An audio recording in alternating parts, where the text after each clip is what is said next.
Hey, Podnutzians. Welcome to Android App Addicts, episode 538. I want to thank everyone who can come out this Thursday evening, 9 p.m. If you would like to join us live, you can just go to youtube.com/DoorToDoorGeek or go to podnutz.com, click on live.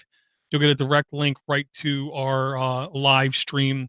Right now, we're supporting really two different kinds of chats. The built-in chat on that podnutz.com page is an IRC chat going to Freenode, and then we have the YouTube chat. I'll do my best to monitor them both. This episode of Android App Act is brought to you by Todd Evans, a long time Patreon supporter. He joined October 31st, 2015, and he also writes tons of emails. I'm tempted to give him a honorary entry into the Google Home Mini giveaway, but I'm pretty sure he's going to send an email anyway. So thank you very much, Todd.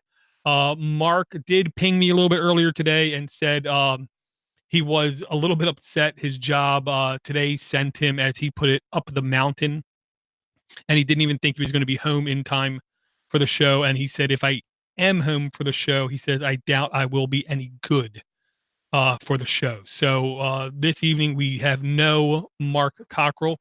I will say we do have a good amount of emails. So I want to thanks everyone. If you want to be entered into the Google Home Mini giveaway, which I have sitting right here in the box, not even opened yet. All you got to do is send us an email at aaa@podnutz.com. And we do have a couple emails, so I'm going to first go over a couple of the quicker emails because we have more than a couple short emails. Really quick, we're going to first say thank you to Phil. He's the newest Patreon supporter. So he's going to have a honorary entry because I got an email from Patreon with his name in it. So I count that as a entry. He also sent a message, posted a message to us on Patreon. So I'm going to give him a second entry because, it's just me. I can do that kind of thing. But do not fret. There will be plenty of opportunities for plenty of other people to enter the contest. Here's the first email. First email is from Roy Holmes. Sorry, Roy. The email just says a Android game you might like, and the email says it's called Ending. It's on the Play Store, and it's worth checking out if you have not already. Love the show. Keep up the good work. He has entered into the contest. I will say I tried to find the game called Ending. I could not find a game just called Ending. Quite frequently, I will say, games do the old switcheroo, and the install name that you see displayed in your app drawer versus what it's listed in the Google Play Store is sometimes different. That's what I'm going to assume happened. I could not find the game, so I did send an email back. So Roy, if you feel up to it, you can find it, shoot me that link, and I will definitely showcase it on the show. Next email, really quick, from Mike D. Mike D is another long-time supporter. He is also now entered into the Google Home Mini giveaway, and he just says, just wanted to say thank you guys for the great podcast. I use it to make my 7-mile walk tolerable. I usually download and play it with a player so I can listen at 2x. Yeah, I know I'm a lightweight compared to Mr. Door to Door. Eric is missed. All of you are like family. Thanks again for the show. Mike D, trust me. Everybody who subscribes to this show and sends me a single email, I consider brethren. I consider brothers, family members, sisters, everybody. So trust me when I say the feeling is definitely mutual. There's nothing wrong with listening at 2x. There's nothing wrong with listening at 1x. I just question why people would. It took years, literally 4+ years of continuous dedication is the way I'll put it, to go past 2x. It took a long time for me to go above like 1.5, 1.7. So being up to 2 is definitely a respectable thing. 7-mile walk, I'll comment on that too. I do just over a 5-mile on average a day walk. And what I mean is some days I just don't get a chance to walk. I'm too busy. To do it all in one shot, I find, I don't want to say uncomfortable. I do it in shorter time amounts. I try to do 3 separate walks in about 20 to 25 minutes each is the way that I try to do it. If you do it all in one shot, more power to you, brother. Next one we're going to read real quick is from Red Dwarf, a very long time listener, very long time some so supporter. His email is in titled earbuds, and the email says, "I got a pair from Express that I thought were just stereo buds. The description didn't say you could use them separately. So what I was doing was pairing one up in Bluetooth, and then when the battery died, I unpaired it. This might be a way around the only stereo buds. I'm not sure. I ended up forgetting to blow out the setting and found out that mine are made to be used as singles too, or in mono mode. Thanks for all your great shows. I really miss the manager. PS, please add me to the drawing, and thanks. You are definitely added, Red. I really wish you would have sent me a link to those buds because I'm always interested to see. I've seen more than a couple pairs that look virtually identical, and it's hard to say who was the original people who had it, and is there one that's better than the other. Also, you didn't mention a price, so I'm hoping you paid from AliExpress 18 to 28, maybe 30 something dollars. For those that don't know, AliExpress is kind of like eBay in I believe it's a China based website. It's really much more than that. You can go and you can literally order lots of goods too. I know plenty of shops that go on AliExpress buy, for instance, 200 hats or 200 shirts or 200 piece of things that they then put in their store for resale. You can go in there and you can find a um a um a eclectic blend, I'll say, of all kinds of computer hardware as well. The only rule is it's just like eBay.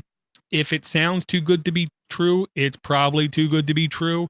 Also, always make sure to check your seller r- ratings. Okay. Take a break from the emails. We're going to come back because we do have a more than a couple emails to go. Um, we're going to jump into some like news story topics because on the hardware front, I literally have nothing new. I will say a very good friend of the show, Tim Bauermeister, in like Tim, super long time Podnutz guy, pinged me and said he had a friend that had a couple phones. He just wanted to get rid of them. He said, "Here, take the phones." And one of the phones he said in the pile was the Huawei Honor 8. And he said, he said, to be honest, Dor, if it wasn't for you, I wouldn't even know pronounce the phone. Um, and as soon as he said that, I'm thinking to myself, I'm tempted to ask him to send me that phone because that was a really nice phone.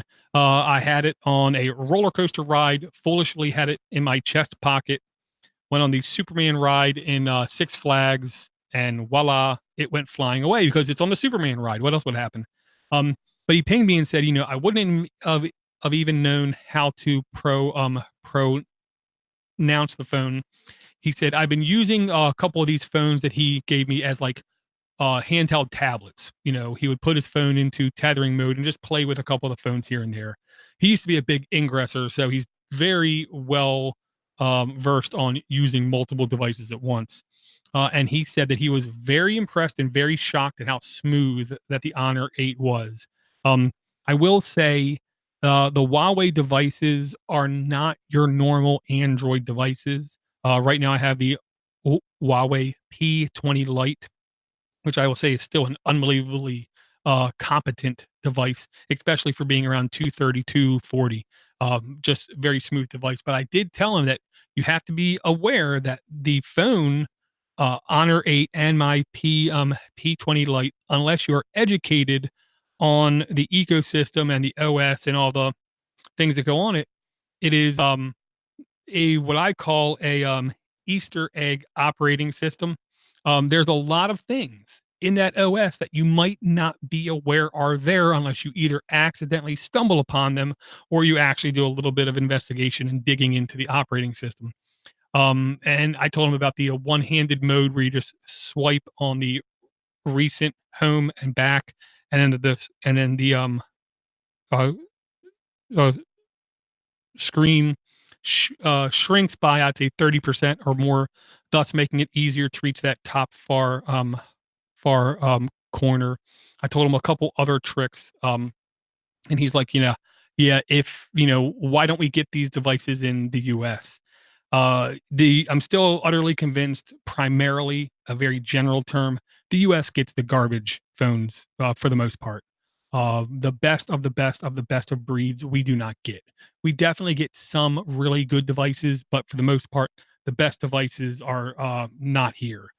Um, you can get them shipped overseas kind of thing. They won't be 100% compatible with the network, but a lot of them will work to some degree. I hope that will change and we will start getting more top tier devices that don't cost like $1,000. But for now, we're still paying too much, in my opinion, and getting too little in return. But yeah, I definitely am a fan of the Huawei devices, all of them so far. Just unbelievably rock solid devices. Really good functionality at a really fair price. What we're going to bring next is an actual link. And I will say I'm sad to admit to everyone, but I can admit to myself that when I'm not right, I'm not right. And this is on Uber Gizmo. I've never heard of the website before, but this was the one that I found that mentioned it. So I linked it and it says Google has finally acknowledged Fuchsia OS claims it's a experiment. They've acknowledged Fuchsia for well over a year now, so that's nothing new. But in the most recent Google I/O, they basically said a couple soft statements stating that think of it as a experiment, think of it as a alternating sandbox playground, think of it as a place to try to discover new and different ways to interact with computer operating systems. um, I said this year we're going to get a Fuchsia phone. What I'm going to basically, because I'm wrong, if this is at all accurate, if what they said at Google I/O is at all accurate, then I'm going to change my prediction to say I can see fragments of Google Fuchsia and functionality from Google Fuchsia to be embedded into other devices, whether it's a um, Nest Home Hub Max or in any other kind of device that we haven't even dreamed of yet, whether it's a toaster, a refrigerator, a wearable, or something else. So I definitely think it's a playground where people can try different things, and I think it's the kind of playground where if a main developer for Android sees something they like, they will have the liberty to basically bring it into full blown Android.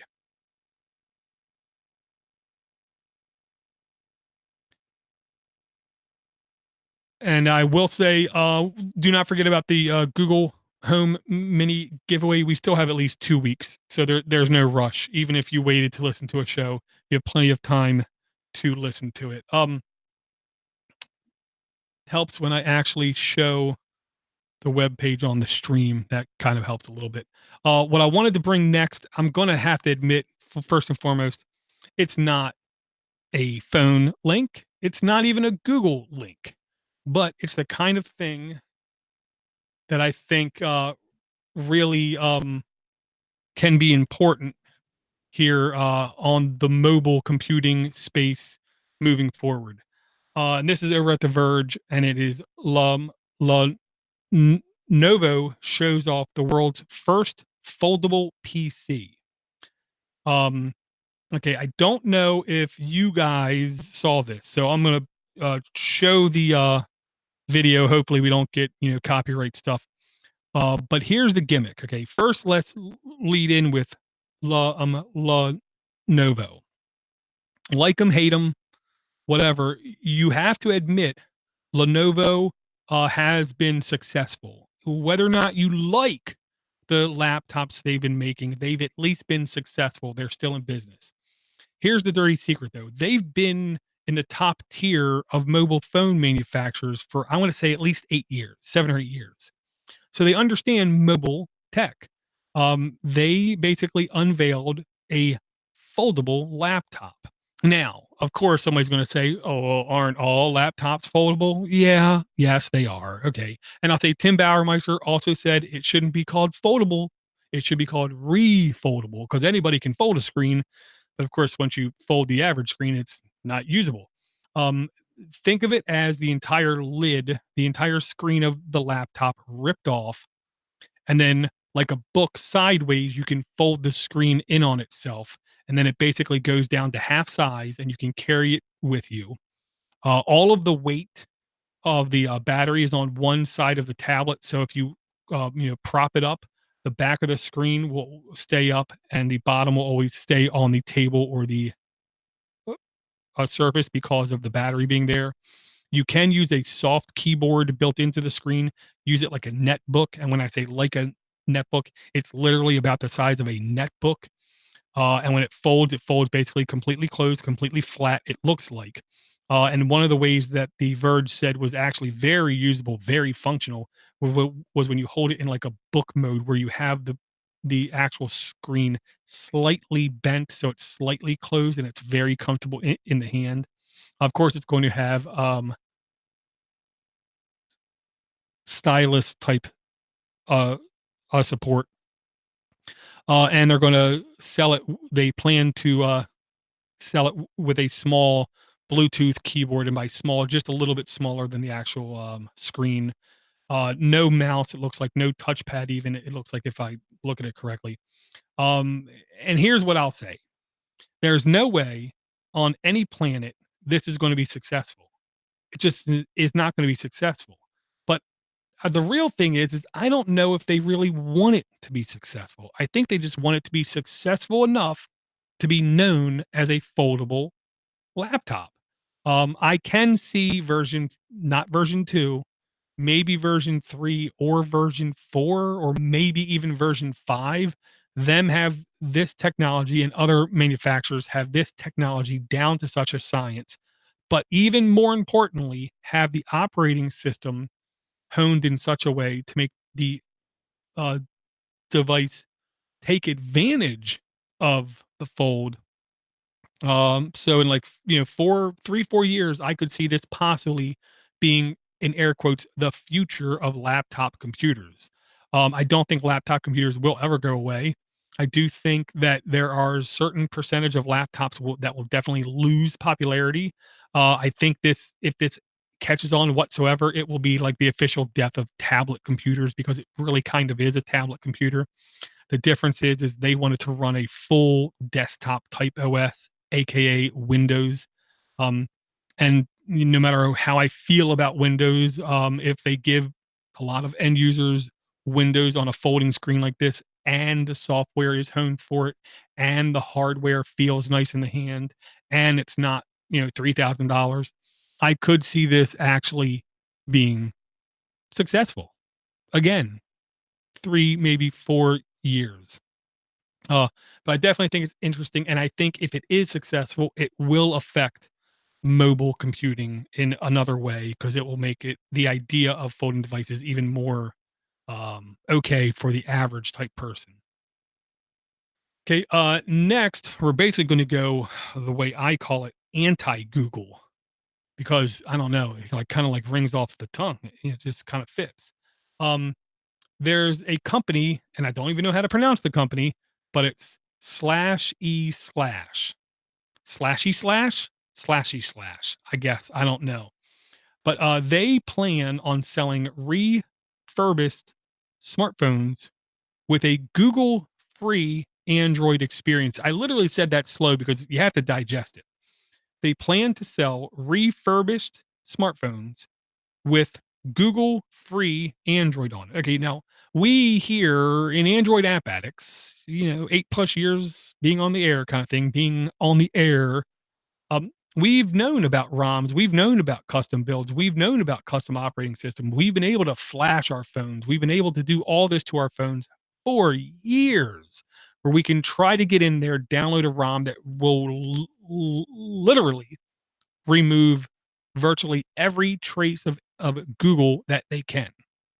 Now, the truth is, back then when you did it, a good amount of things broke. And of course, and if you didn't have the Play store on your device, your selection was ultra limited, or you had to trust a site service that many people considered shady, untrustworthy kind of thing. Now, no matter how you feel about Google, you have to believe that they are at least doing some level of security, some level of auditing, some level of caretaking of trying to get rid of unwanted apps in their market. Okay. So if you're going to have a device that has no Google on it whatsoever, then they're going to have to first and foremost have their own custom app store, or try to link to a site like F-Droid, and with like some kind of promise of some kind of security on it, to where apps can be trusted, or literally just offer a more limited set of applications, possibly straight from the developers, is what I'm going to guess. Um, I will say this is unbelievably interesting to me. I will say there's a huge percentage of people out there that do not need $1,000 phone. And when I say a lot of people don't need $1,000 phone, I mean 99.9% of the people out there do not need $1,000 phone. I'm not talking to the journalist. I'm not talking to the celebrities. I'm not talking to the YouTubers. I'm not talking to any of those people. I'm talking to normal people. Don't really need $1,000 phone. It might be nice to get one, especially if we can just pay a little bit every month for one, but I really don't need it. It looks like they're going to be selling the Samsung Galaxy S7, S7 Edge, S9, and S9 Plus. And of course, the prices are in euros because /E/ Foundation is a European company. I'd like to see them actually be successful and actually start to offer this maybe in different markets. I will say there's no doubt they can get tons and tons of S7s and S9s, used or lightly used kind of thing, from a lot of different places, is what I'll say. Even on Swappa, I believe right now you can get a Samsung Galaxy S7 for just about, in near mint condition, for about $140 on Swappa. That's going to come with all the Google Wear. If you want a Google free ecosystem and you don't want to do the research and you don't want to flash the operating system and you don't want to have to worry about that and get some kind of warranty with it, then you can check this out. I will say I would like this to become a thing. I would like this to become at least moderately successful. I'm not going to hold my breath. I know better than that, but I'm happy somebody is doing it, is what I want to say. Next link I'm bringing just because I thought was funny, but this doesn't look there. Maybe there's some kind of, oh yeah, there's some kind of auto rotating thing going on this website. So I got to go back to the beginning when I loaded this page, which was like 20 minutes ago. So I'm now not a fan of Giphy Cat because they keep changing my page on me. Well, that really does suck. Okay, let me see if I can find this page really quick.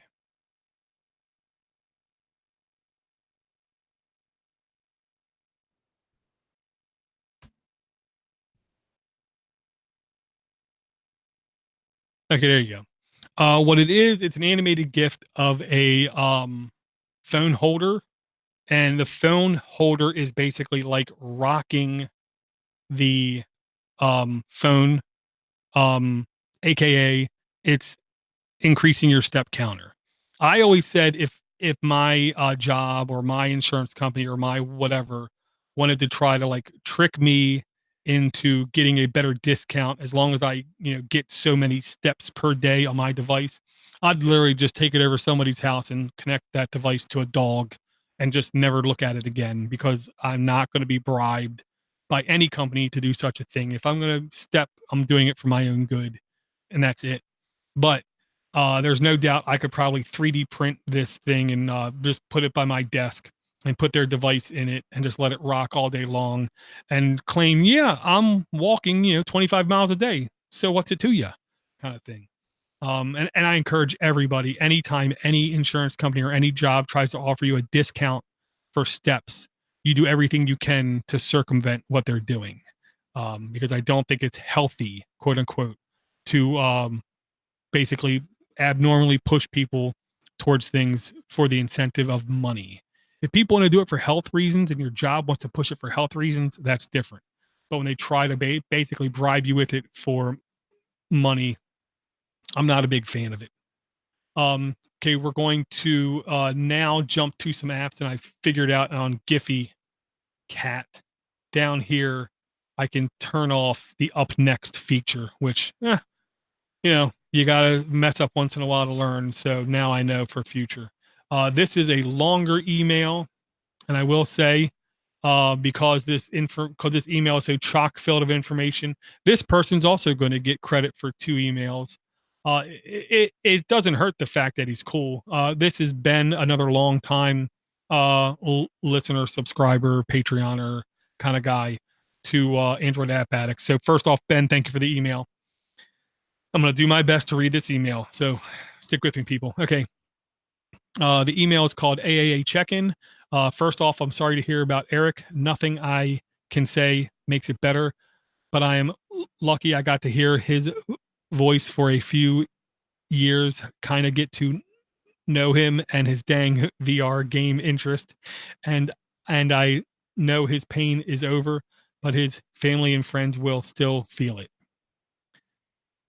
Testify, Ben. Okay. I wrote this long email about podcast players, then dug back and found my answer.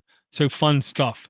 Still left most of the text below the stars. I'll be giving Podcast Addict a chance now. Hopefully it is my solution. I'm not usually able to tune in live on Thursdays now that Google Plus is gone. I found the Podnutz group on Reddit. I'm guessing that's the best place for the time being to see random involvement and share apps. Question mark. I'll come back to that, Ben. One game I've been playing a little bit is 5 Words. I'm almost 40 and trying to keep my brain sharp or make it sharp. Copy this link. This is kind of a so Dooku word game, super simple, I guess.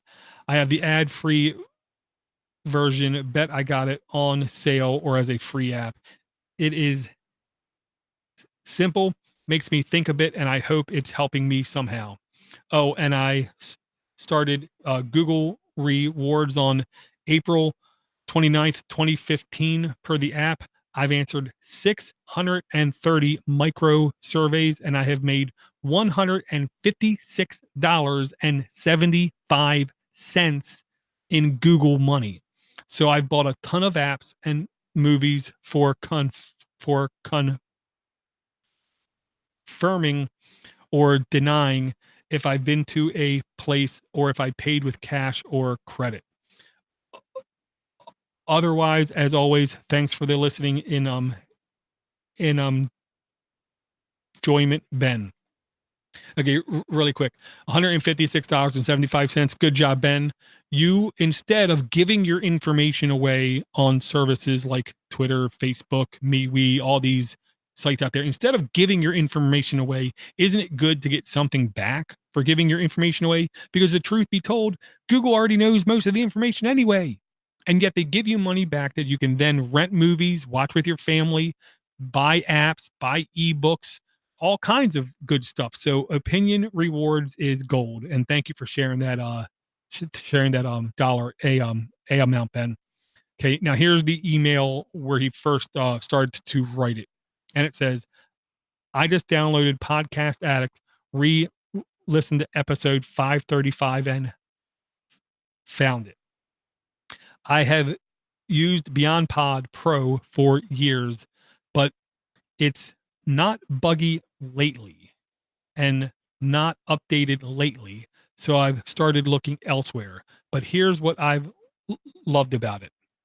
Hoping I can get Podcast Addict up and running to day.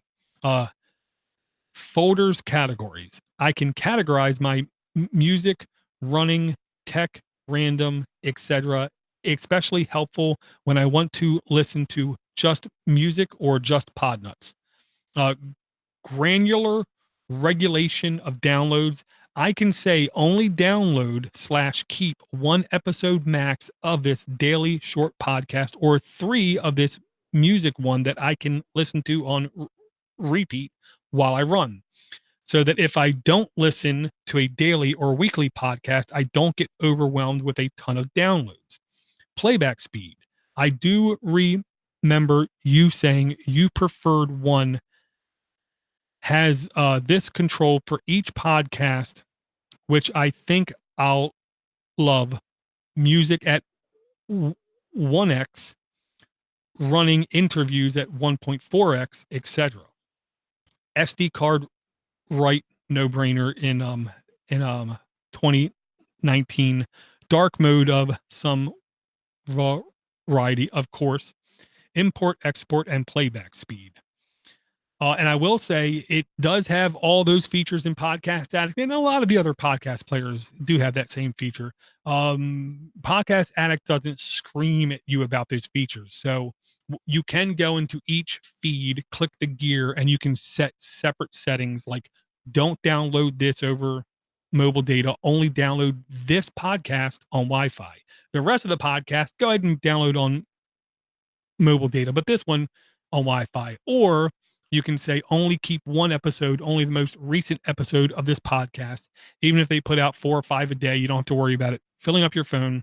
You only have the one. There's many settings like that in Podcast Addict. When you're playing a playlist, you simply play whatever you're playing, change that speed. Every time you play that playlist or that feed, you'll only have that speed. So there's many settings like that in Podcast Addict. At 10:11 a.m. Ben sent this email, and then at 6:10 at night, so 8 hours later, he said 10-second follow-up. Okay, a little bit past 10-second follow-up. Podcast Addict is rad, fits everything I'm looking for. Buying the ad-free now for sure. Thanks, Ben. And I'll say on behalf of Xavier, thank you. And I'm also going to say on behalf of Xavier, if this is the kind of product where you insist that you always have updates to, then you can support him on Patreon. I got to make that clear. Also, if you have features or a set of features that you demand that you think is absolutely vital in his application, you can let him know directly on Twitter. You don't need to be a Patreon person to listen to him. In fact, if you join his Patreon and send him a message on Patreon, he'll tell you, don't send me a message on Patreon, send it to me on Twitter. Part of that, I believe, is he wants to treat everybody equally, which I will say is part of the reason why I never put out special content on Patreon. I never try to put any content behind a closed door because that to me is unbelievably ignorant to all my brothers and sisters out there. I'm not going to say to, all my listeners because you're my family. So any content that is going to be available will first and foremost be available publicly. I have no problem double posting it, giving it to the Patreon people, but I'm not going to like hide stuff behind them, and neither does Xavier.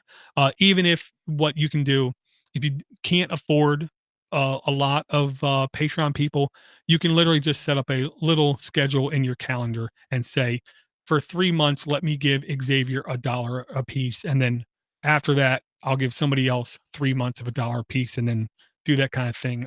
I really do encourage you to definitely support those who support you. Buying the ad-free version is basically just a way of saying thank you once. I say thank you to Xavier over and over again because, again, I listen to 24 hours plus of spoken audio, and I think he deserves it. Thank God he doesn't pay or he doesn't charge per the hour, or else I'd be broke. 2 more emails. We're going to go to them in a minute. Let's do a couple more apps.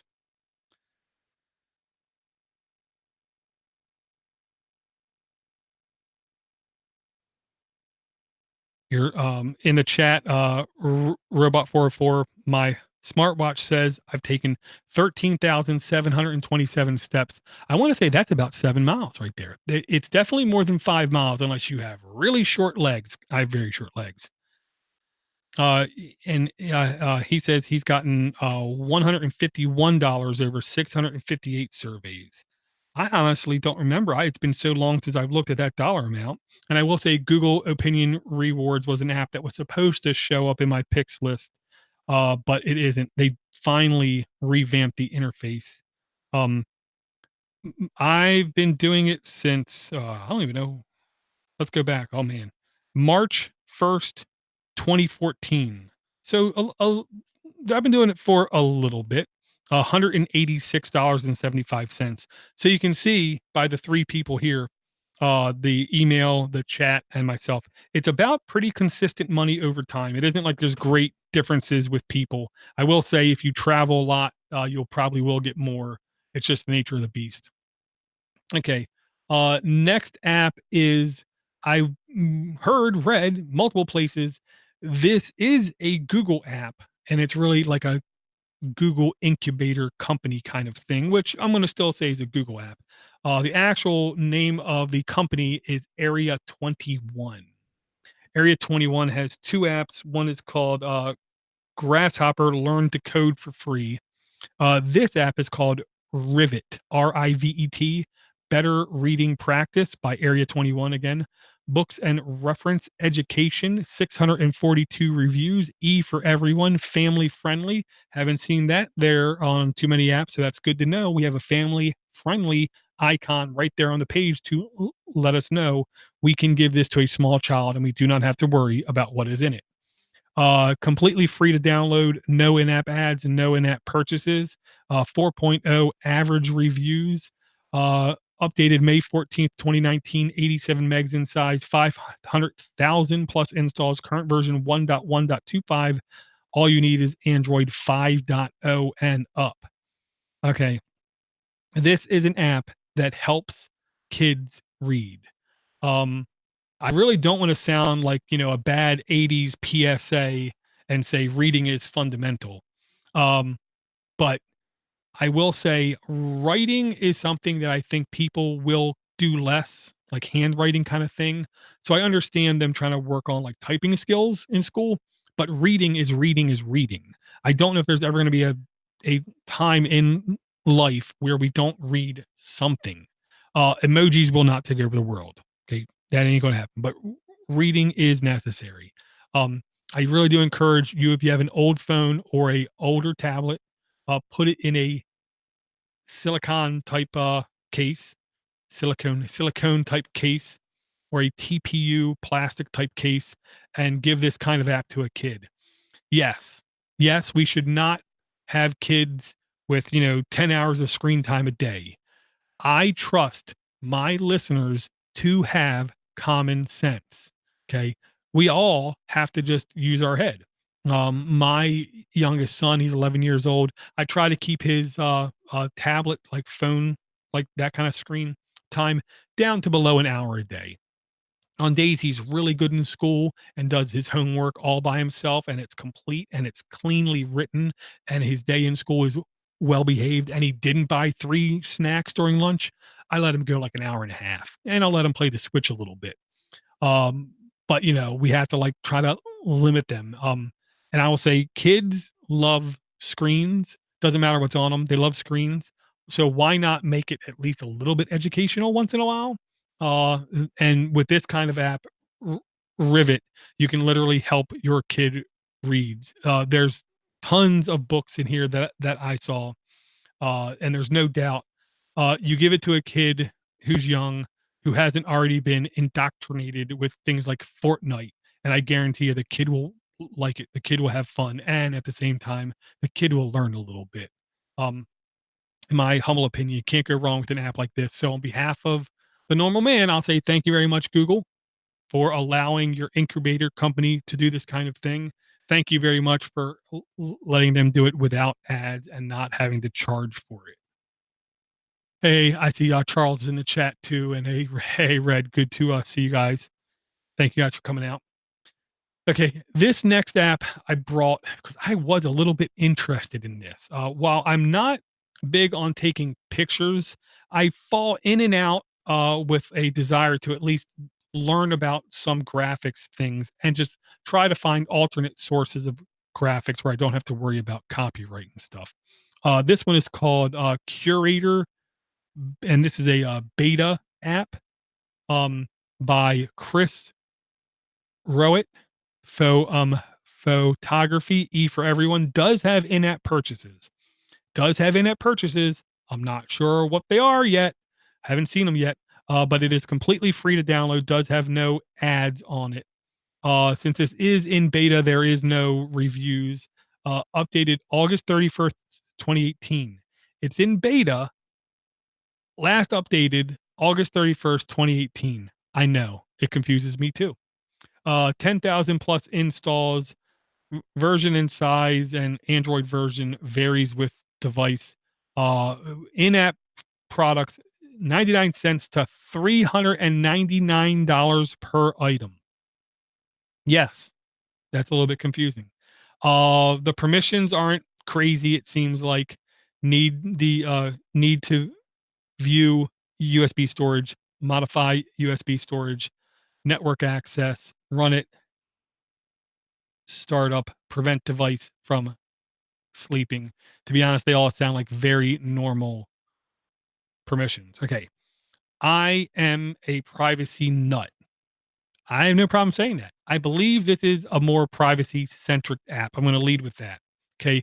Curator, it says, is the first gallery to organize your photos using artificial artificial intelligence entirely offline. And that's the reason I bookmarked this app entirely offline to make looking at your photos in intuitive and faster without compromising on privacy. Just search and it will help you find your photos. So basically, you can open up this, point it to your entire gallery, and you can search banana or not a hot dog kind of thing. And the app says it will help you find things. I don't have a lot of pictures. I can tell you when I typed in egg, it showed me my egg cooker loaded with eggs. I guess that means it works. I don't know, but I'll say this. It promises entirely offline usability and more privacy focus. But I believe that the in-app purchases are just basically saying thank you and nothing more. I'm not entirely sure, but if you like the idea of completely offline indexing of your picture using AI, and I don't like saying that word, I definitely encourage you check out Curator Beta. And if you're at all skeptical about it, don't forget you can install an app like Island, install it under a work account or a work profile to where it will not have access to your normal contacts and things. I honestly did not install it in that Island because the permissions didn't seem sketchy or dirty to me. So I was actually okay with installing it. The next one is another one I will say picture related that I found genuinely interesting. And it's called Canva. Canva. I'm going to call it Canva because Mark's not here and he's probably right now screaming at his player. Canva graphic design and logo flyer poster maker. Editor's Choice by Canva Art and Design. 1 million. I really hope we didn't bring this app before. 1,200,000 reviews. E for everyone. Some kind of in-app purchase. Again, I wasn't sure where it was at. Completely free to download. No in-app ads. 4.8 average reviews with 1.2 million reviews. That to me is near incredible. Updated May 14th, 2019. So not only extremely popular, but seemingly recently updated, which is a good sign. Size is 21 megs, 10 plus million installs. Current version 2.13.0. All you need is Android 4.1 and up. That is incredibly nice. In-app purchases range from $1.49 to $59.99 per items. Let's take a look at the permissions really quick. just storage access, camera access, view Wi-Fi connections access. I'm not sure. Hopefully, it's just to see if you are connected on Wi-Fi, because typically when you're on Wi-Fi, it will be a little bit more lenient about what it allows to access online. View data from the internet, view network connections, control vibration. I have no idea why. Prevent device from sleeping. That's normal. I see Brian is also in the YouTube chat. Hey, Brian, really good to see you. Okay. What it basically, this app says it can do, Canva makes design and video editing amazingly simple and fun. Create stunning designs with your photos and videos, even if you're not a design expert. I'll say, especially if you're not a design expert, because if you're a design expert, you're not going to use this application. Okay. It is a versatile graphic designer app. For instance, is Instagram story maker, video editor, logo maker, and poster maker, book creator. You can even make a mood board. And I'll say much more than that. This is a very simple. Think of it almost like Adobe Fireworks kind of application, uh, to where you can type in words, pick different styles, pick different backgrounds, and effects and border effects. To be honest, this is a really easy way to make basic looking graphics, is what I'm going to say. There's no doubt after using it for some length of time, you're going to notice, there's only so much different things you can do in the app. But to be honest, I think there's enough. Like if you're hosting your own blog or you want to have your own covers to your own Instagram things, there's no reason why you can't use this and honestly be pretty satisfied with it, is what I want to say. I will say it was definitely simple to use, easy to use. Anybody can use it. Uh, Logo Maker was the one that really caught my eye. I like the idea of giving people a easy, simple way to create logos or like banner type stuff right on the fly. Again, that's Canva, Canva. We're going to do one more app and then jump to some more emails. This was another one, image related, graphic related, picture related. Partially, I'm bringing this app. I'm not going to lie, because I love the name Pexels. Yes, Pexels. Pexels. Pexels. By Pexels, a photo app, 1,320 reviews, for everyone, completely free to download, no in-app ads. Oh yeah, that's the trifecta right there. For everyone, completely free, no in-app ads or purchases. 4.4 average reviews, updated April 25th, 2019, 14 megs in size, 100,000 plus installs, current version 2.0.0. All you need is Android 4.4 and up. Again, that is absolutely fantastic. Permissions, uh, read phone status and identity. I'm not completely comfortable with that. Photos and media, storage and media, Wi-Fi connections again, device ID and call information, receive data from the internet, full network access, set the wallpaper. That's actually a common one. Draw over other apps you're editing, kind of thing, drawing boxes over kind of things. Prevent device from sleeping. Google Play license check. Not sure why you need a license check. View network connection, set wallpaper, draw over other apps. I'm not a super fan of it having call status and identity. So this is an app that I did install on Island to have it isolated from my other apps. Uh, the long and the short of this app is it is a browse app where you can find Creative Commons type thing that you can search and filter by Creative Commons share alike, edit freely, and you can use in commercial purposes. That to me is the hard one to find a lot of things. Um, so if you just want to browse artwork, search artwork that you can reuse as you see fit, as you like, or edit as you like, I honestly thought this was a nice little app with a broad amount of pictures. Is what I would say. This is the kind of app where if you want to scroll forever and not have to worry about hearing about a grandparent or a new childbirth or someone's belief about a political stance or someone's belief about a religious stance, or someone about their kid in school, or something that some sporting event, sports ball that you don't care about, and you just like to endless scroll through stuff and have, family friendly type content. This was actually an interesting app. My oldest son likes art. So this is the kind of app I put on his phone, and I just told him, scroll through, and when you find interesting pictures, send them to me. It's just a way that I found safe to keep my kid engaged with like art and other types of art as well.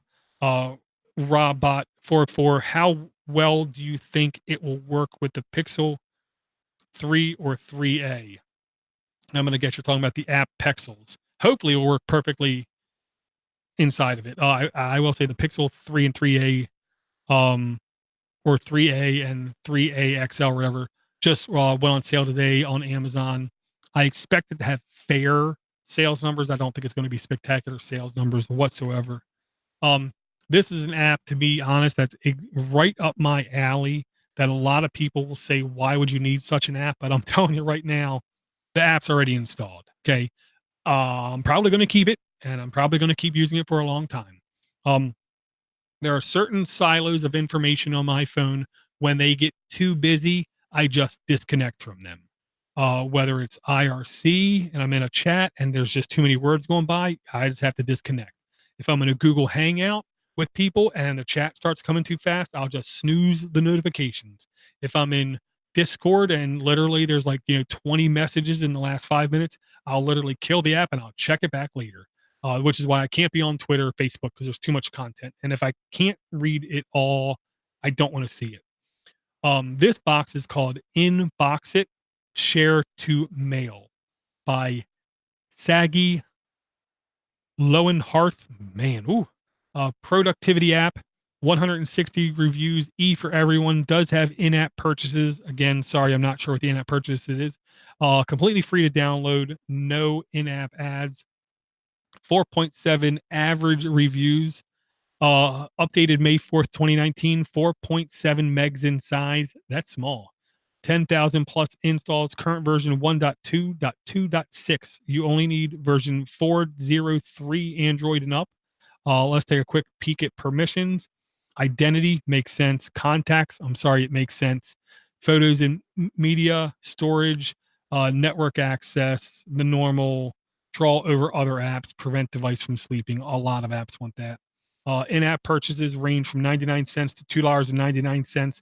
Hopefully, it's just a thank you payment. I'm not completely sure, but I will keep playing with this app. Okay, sometimes we see something that we really want to read about, but we just don't have time. It can be an article, a image, a video, and whatnot. Wouldn't it be nice to save these things so you can handle them later? And what's better than doing it in a single click? This is not a placement for the Inbox app, and it's not an email client. Please read the description and watch the demo. Okay, we're gonna watch the video here on the live stream. 2 minutes and 10 seconds. Essentially, what this is, think of it as like an ongoing to-do list that acts like an email inbox. You basically find something you like, you open it, you click share, you share it to the app, and it basically goes to your inbox kind of thing. And then you can basically go to your inbox, and then there it's going to basically list everything. And just like an email client, you can mark it as read, you can delete it, or you can save it for later. Um, Sometimes I don't want to open up my email. Sometimes I have, let's say, anxiety, because I know when I open my email, I'm going to have, many things in here that I don't want to look at right now. And then when you open it up in the InboxIt app, if it is something that you like for later, you can literally then send it to your Gmail account or to an email account. That's why it has access to your contacts. Um, I actually really like the idea of this. I've used Gitpocket for years for my like bookmarking, but it really only works with web pages. It doesn't work with pieces of content like clips of text or images. So this might actually serve a really good use case. I might have a picture that I download and say, I just want to save this picture for later and not necessarily a URL. So I'm definitely going to download this. I'm going to give it a shot. I want to see what are the in-app purchases because I have no idea what they are. And I'll say this to me is a good like bookkeeping app, keep track of things app. Okay, I believe we have two more emails.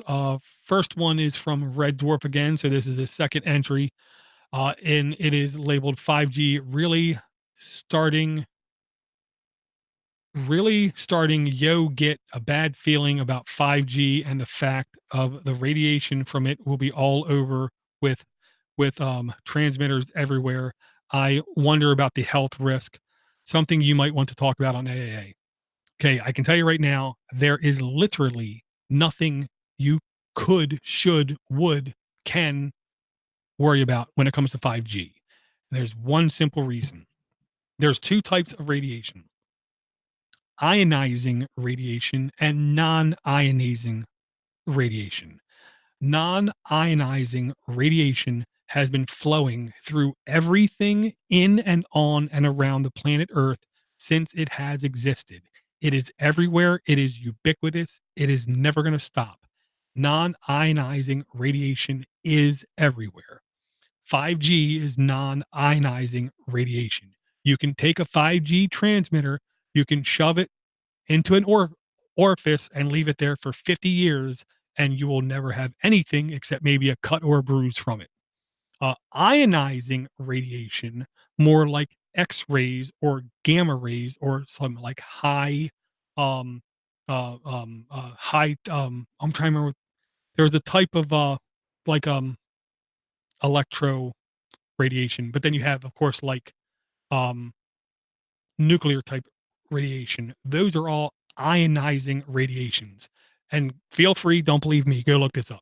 Ionizing radiation is radiation that transmits, that moves in such a way that when it comes into contact literally with the bits and pieces inside of your cells, the RNA and DNA, it literally knocks pieces off of your RNA, knocks pieces off of your DNA, messes with proteins, it literally hits them.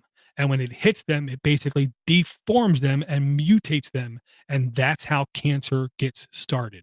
Non ionizing radiation travels in such a way, and it's typically traveling at a much larger waveform. It literally just passes right through you, cannot cause any harm, period, bar none. Anybody spreading any rumors or any kind of misinformation, disinformation about 5G causing any kinds of illness is spreading propaganda, period. No getting around it. That's just the way it is. Um, okay, next one we have is from Pete B. Uh, I just listened to episode 537. Can you please sign me up for the drawing? I could use a mini for my basement. Thanks. Pete from Clifton, New York. Pete, no. Nope. Pete, you're not entered in the contest. And I got a reason for it. You came out to the live stream at like 3 a.m. I don't even know what time it was. It might have been 5 a.m. And you asked during the 24-hour live stream about a non-violent game for your wife. Sorry, average listener, but I'm talking to Pete here. And he was asking for a non-violent game for his wife. I believe it was his wife. And somebody said Minecraft. And look, okay, Minecraft in normal sandbox mode or whatever they call it is technically non-violent, which isn't a game. Okay, let's just be real with each other. It's an activity. Minecraft in sandbox mode is an activity. It's not a game. Minecraft Minecraft in survival mode, there's death. There's a lot of death. You can easily die in it. There are zombies chasing you to kill you. Okay. So that's a violent game. Even though it's blocky, it's still technically a violent game. So I immediately cut people off in that 24-hour live stream and because they were typing in text. And I said, no, no, no, no. The game you want to introduce to your wife is Stardew Valley. Okay. It is the epitome of nonviolent game, even though you can go into the mines with a sword and you can kill slimes, and other creature monsters down there if you want. But that's the thing about Stardew Valley. If you want, you can literally spend the entirety of the game just farming and you'll be fine. You won't miss out on anything. You'll enjoy the game. Or you can start the game up and say, all I want to do is fish. I want to become a fishing expert. You can launch the game, do nothing but fishing. You won't miss out on anything and you'll have lots of fun playing it. You can say, I want to do relationships.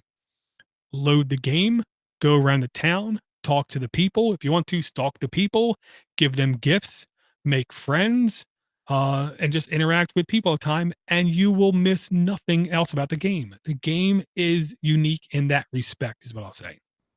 Or you could spend your entire time going down the mines, killing everything, and finding loot and other goodies.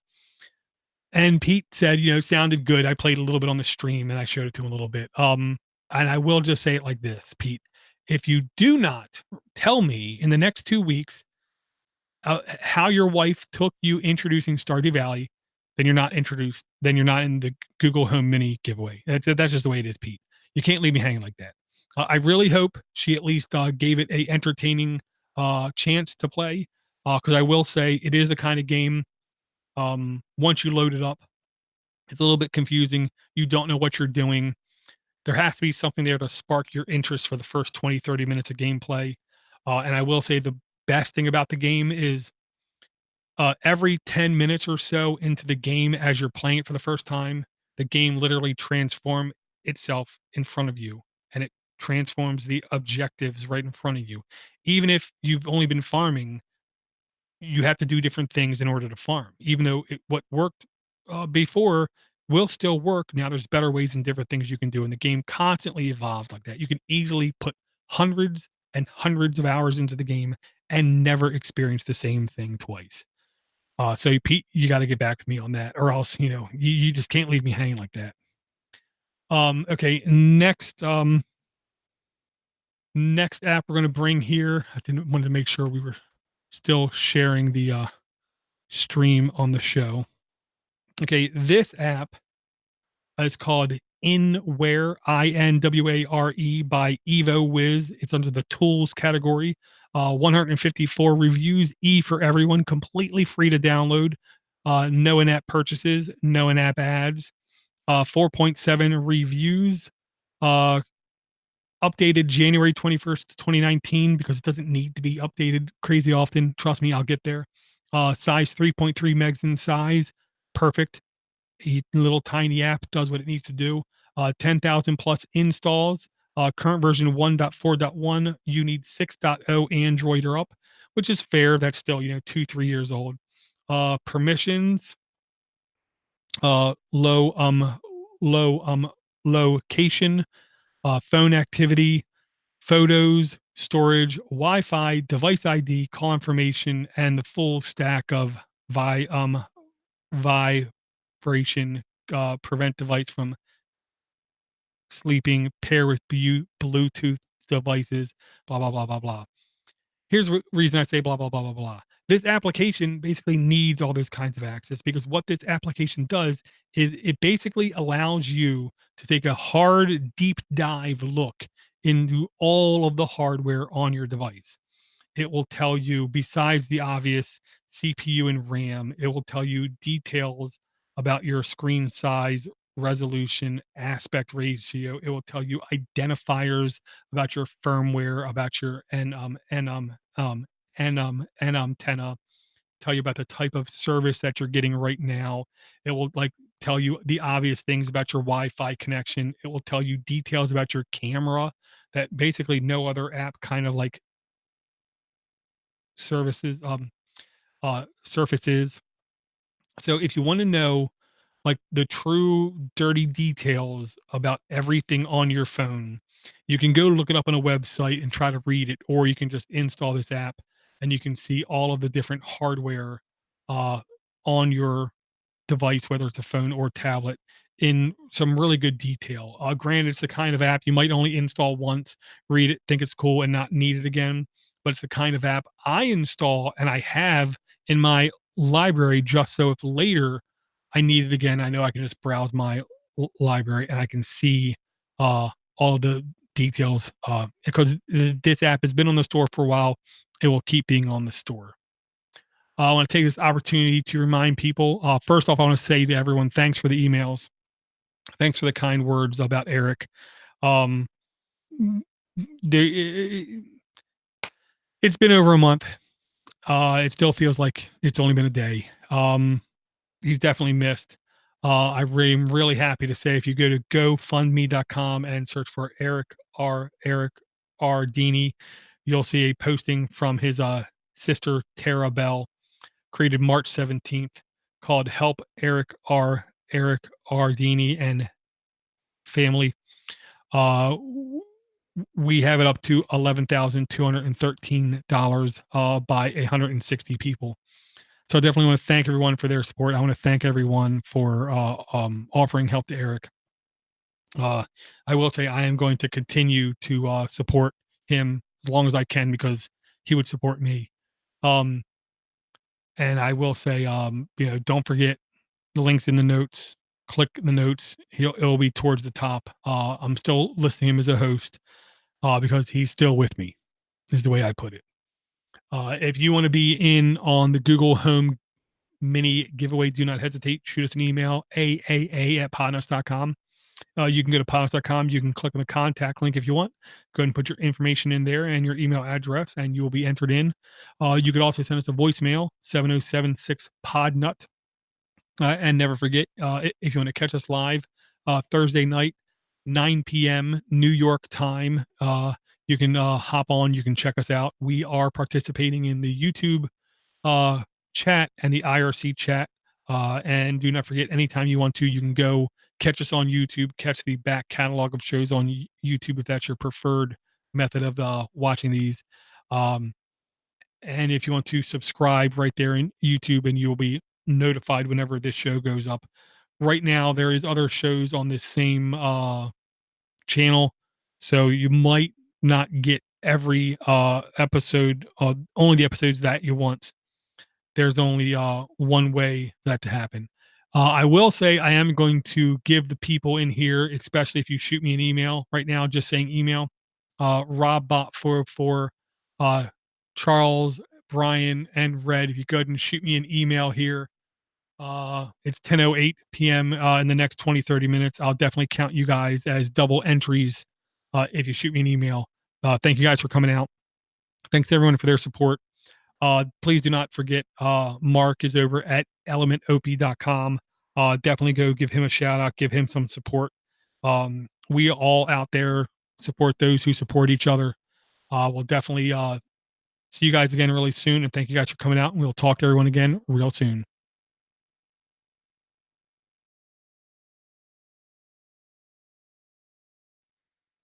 Okay, now I got to do the beginning part. Which chat should I use next week? To be honest, Robot 44, I don't want to say it doesn't matter. It's wherever the more people are at. It seems like when Mark is here, the IRC chat always seems busier. When Mark isn't here, it always seems like the YouTube chat is busier. And when I say the YouTube chat's busier, look, there's only 3 people in the chat. 2 of them, I think, only said one thing. So it isn't like you're missing out, really, is what I'm going to say. I wish there was a way I could simply integrate both of them into like one stream, because that would definitely, help. And I got to think of what to say in the beginning of the show, and I got to think of the show title. I'm really bad at show titles. I got to stop yawning. Oh.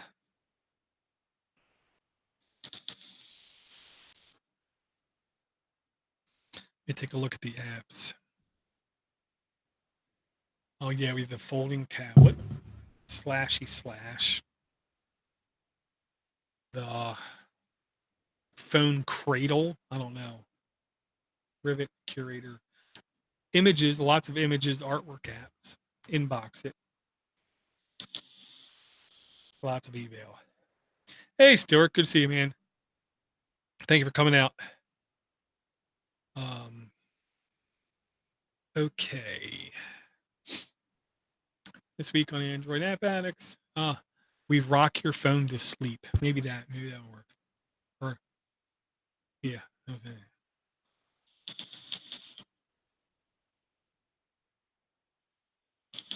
Okay. Okay. Yeah, I'll go with that.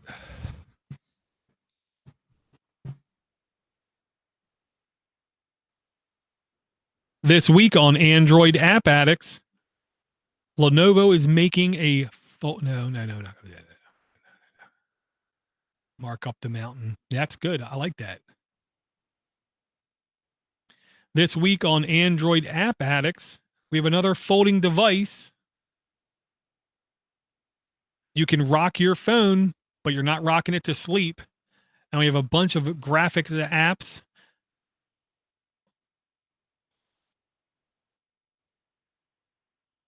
On 538 of Android App Addicts. Yeah. The gaps ain't going to matter, but I got to do this.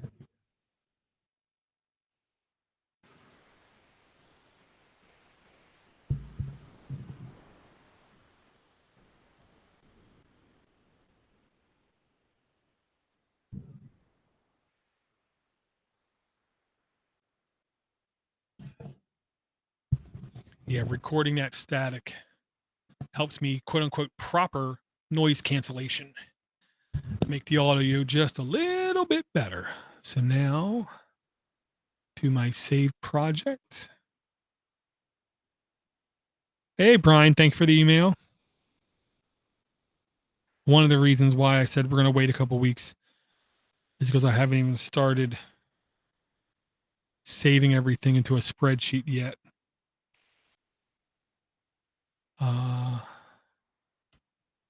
Okay. Save. Okay, saving the audio. Good. And that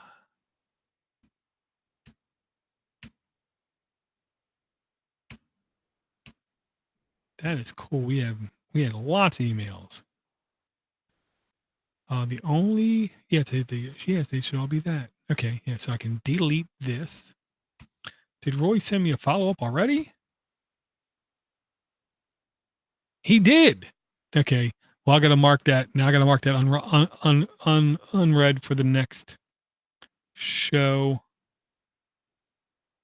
I thought I could do it right here. Edit, add new, forward, archive, delete. No. Okay, so then I'm just going to delete or not delete, back out. Okay. And mark as unread. And for Brian, I'm going to reply double entry. That's one thing. I even went into the YouTube settings pre-show and I said change the latency settings to ultra low or something like that. And I did a test.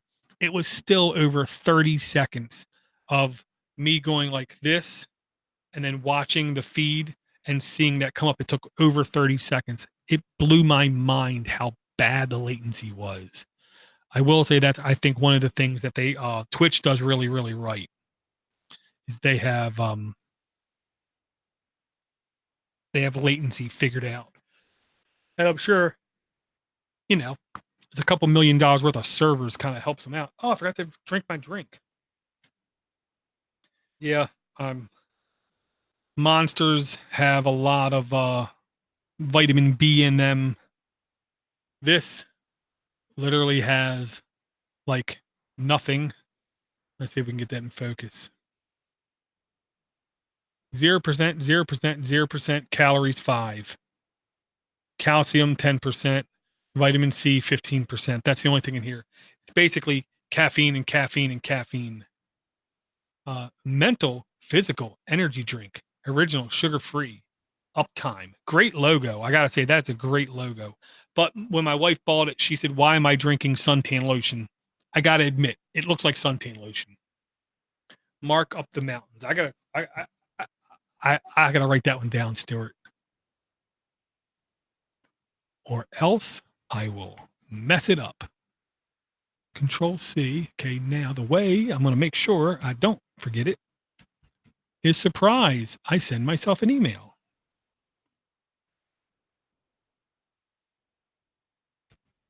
I really do hate email yet. You know, I still have to use it so much. And this was 538. Paste. Bang. Oh, that might not be good. I'm going to check that out on a different screen. I changed my default font size. And I think I might have accidentally changed it even on outgoing mail, so my outgoing mail looks ridiculous. Hey, Swift. Hey. Swift. Sorry, I am slow. Oh, man. I think I got that free at a local gas station. I'm not sure what that means. Nope, don't. You got one. Well, these things are like almost $3 a pop. So if you got it free, take them. Ugh. It tastes a lot like Monster Zero Ultra White. Citrusy, is what I'll say.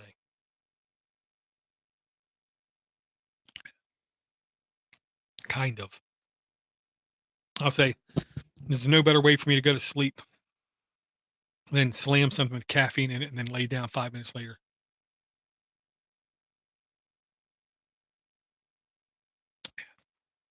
Half a block from the car isn't good, Red, unless you have yourself an umbrella. Always got to have an umbrella. Subject line, email. Okay.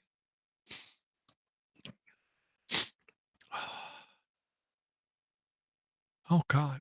Thank you, guys. Okay. I already replied to him. Very cool, Red. Double entry. It's better than double rainbow. And I'm going to guess that text is not gigantic. And me, Rob Collins. Oh, I'm going to do it. I'm going to add what I wanted to say from last week's show. Playing Google I/O, but I'm not surprised you found it boring. It wasn't that it was boring. It wasn't that it was boring. Previous Google I/Os had some cool stuff. So I had my expectations too high. It's like going into a movie thinking it's going to be fantastic and it being good, but you really wanted something fantastic. It's meant for devs, not normal people. I'm not normal. One cool thing is they showed they were getting a assistant on the device and shrinking the file size from 100 gig on their cloud down to just 5. Yeah. There goes any annoying latency. Hopefully, there's also something cool is they released a program to teach the assistant to understand people that don't talk normally. That was cool. Like stroke victims or those with speech impediments. Um, Shrinking code. If they don't shrink code as being a coder for 20 plus years, that just means that they're utterly incompetent. Um, I've in my life taken something that was literally 200,000 lines of code and reduced it tenfold. Granted, it was years later, but when you become more familiar with the purpose of the program, the intent of the program, the usage of the program, and then you become more knowledgeable about the code itself, code is always going to shrink.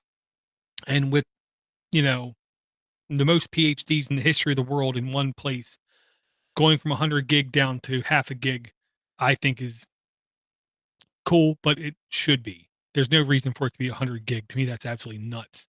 Because it's like the features in Word documents where like, you know, 99% of the people who use Word only use like, 5% of the features. So you just optimize for those 5% of the features and then all the rest you don't really worry about. Um, and it is for the devs. And I will say, I always try to look at Google I/O as a dev, even though I'm not a mobile dev. I'm not a Google dev. Um, I think I know what devs crave: electrolytes. I don't know.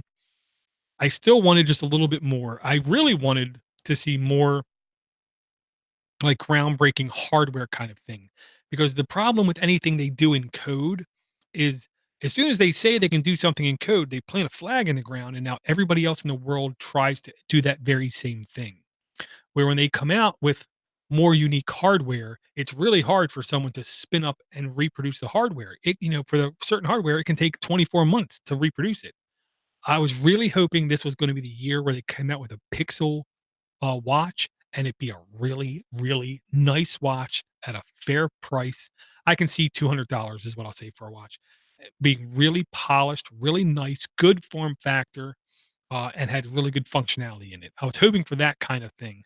Um, but, it was the Google 3A that everyone already knew about. Either they're not good at keeping their information private anymore, or they didn't try to. But I'll I'll A, give you a reply of double entry. But then I'll B, I'll save this email for next week. Honestly, because in case Mark can't make it again, I'm gonna need all the content I can get. Uh, okay. Because yeah, that um Google Assistant to help people like stroke victims and stuff.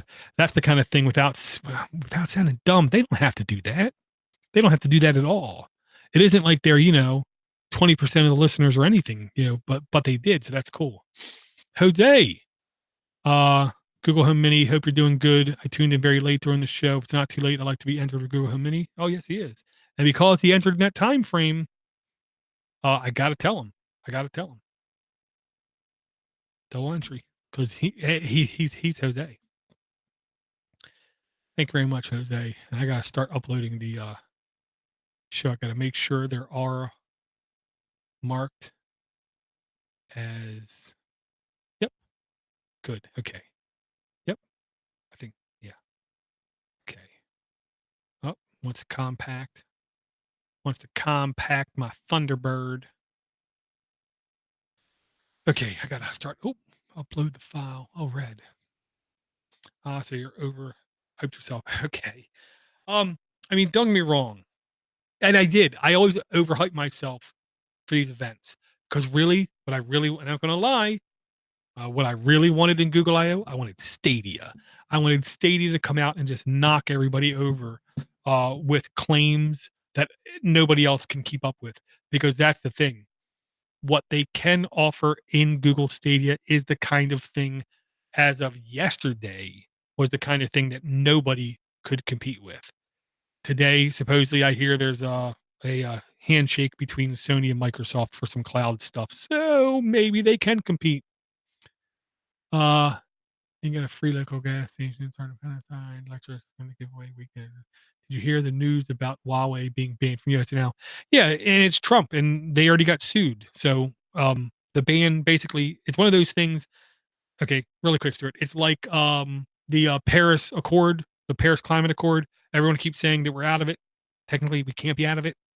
All he can do is say at the next available interval, we're going to be out of it. The next available interval is after the next presidential election. So technically, we're still in the Paris Accord. Newscasters won't say that because they're newscasters. He signed a bill stating no, um, no future contracts will be able to use Huawei. We already have contracts with them, so they're going to keep going on. Secondarily, there's already a court case that makes his statement inoperable. His statement that he signed cannot move forward. There's already a thing in the court system where Huawei is suing the federal government for him just saying out loud that we can't use them. So him signing is nothing more than trying to gain media and hype.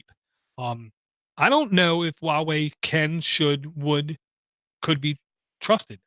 If it was my job in the federal government to make these kind of decisions, I don't know what I would say. I really don't. I can tell you as an end user, there's nothing to worry about at all. This company has far too much money invested, far too much credibility invested, far too much investment, far too much promise of future money to completely screw up their reputation by spying on any country. And to me, that's just the truth of it. It's the pressure of the free market and the pressure of future economics that hold a lot of companies um, in good standing, is what I'll say. And that's just a belief. But he signed it. Nothing's going to come out of it because we have to wait for the lawsuit to happen. And they're doing everything in their power, the federal government, to stretch it out. So don't expect to hear anything about the Huawei suing the federal government for probably the one other thing I was listening to, 6 to 8 months, because we still have the, daughter from Huawei in Canada going through proceedings for extradition to come to the US. Um, so all it is all this is just a big, huge pressure campaign. Each side trying to pressure each, see who's going to cave first about tariffs and taxes. And I would say the whole time, to me as an individual, all this tariffs and taxes goes on. We consumers are the losers. Um, I'm not going to say I know what's the right move for the country, the greater good. I just know right now, with all this arguing back and forth, we consumers in both countries end up paying more. Um, I don't know what companies I can trust, is what I'll say. I don't know if I can trust Microsoft. I don't know if I can trust Facebook. I don't know if I can trust Twitter. I don't know if I can trust Ericsson. I don't know if I can trust Sony. I don't know if I can trust Samsung. I don't know if I can trust Motorola. I don't know if I can trust Comcast. I don't know if I can trust Verizon. As an individual, I just know I can trust people. I know I can trust Red Dwarf. I know I can trust Stewart. I know I can trust Charles. I know I can trust Brian Thomas. I know I can trust Robot 404. I know I can trust Mark Cockrell. You know what I mean? I don't know about companies. I'm never sure about companies. Yeah, tomorrow night's wrestling. It's actually a wrestling thing not far from my house. Red. A couple guys I know said that they want me to go to an event like in September or something, like old time's sake. Because another guy I know uh was shot in the back 3 times by police officers who said he was charging me. So they shot him in his back, killed him. I'm not going to say he was a golden person. I'm not going to say he was a great person because he wasn't. But he wasn't stupid enough to attack cops.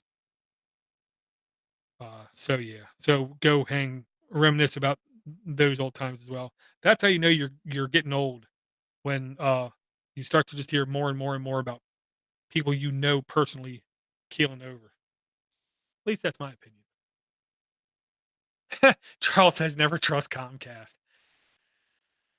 Is Fios better? Really? Is AT&T Uverse better? Really? Is any of them any good? Really? I can tell you, I don't trust any ISP. To me, they are the companies with the most to gain by circumventing your own private security.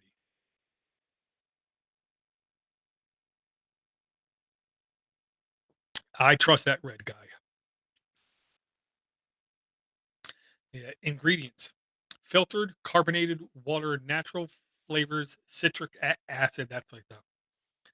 It's hard to identify. It isn't orange. It's not pineapple. Just citric acid.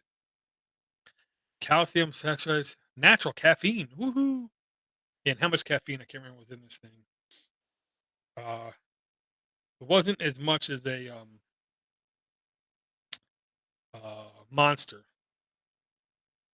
Monster, I want to say is 250 milligrams. This I want to say was like 180 or something like that. But it ain't bad. But being 2 hours and change is a bit much.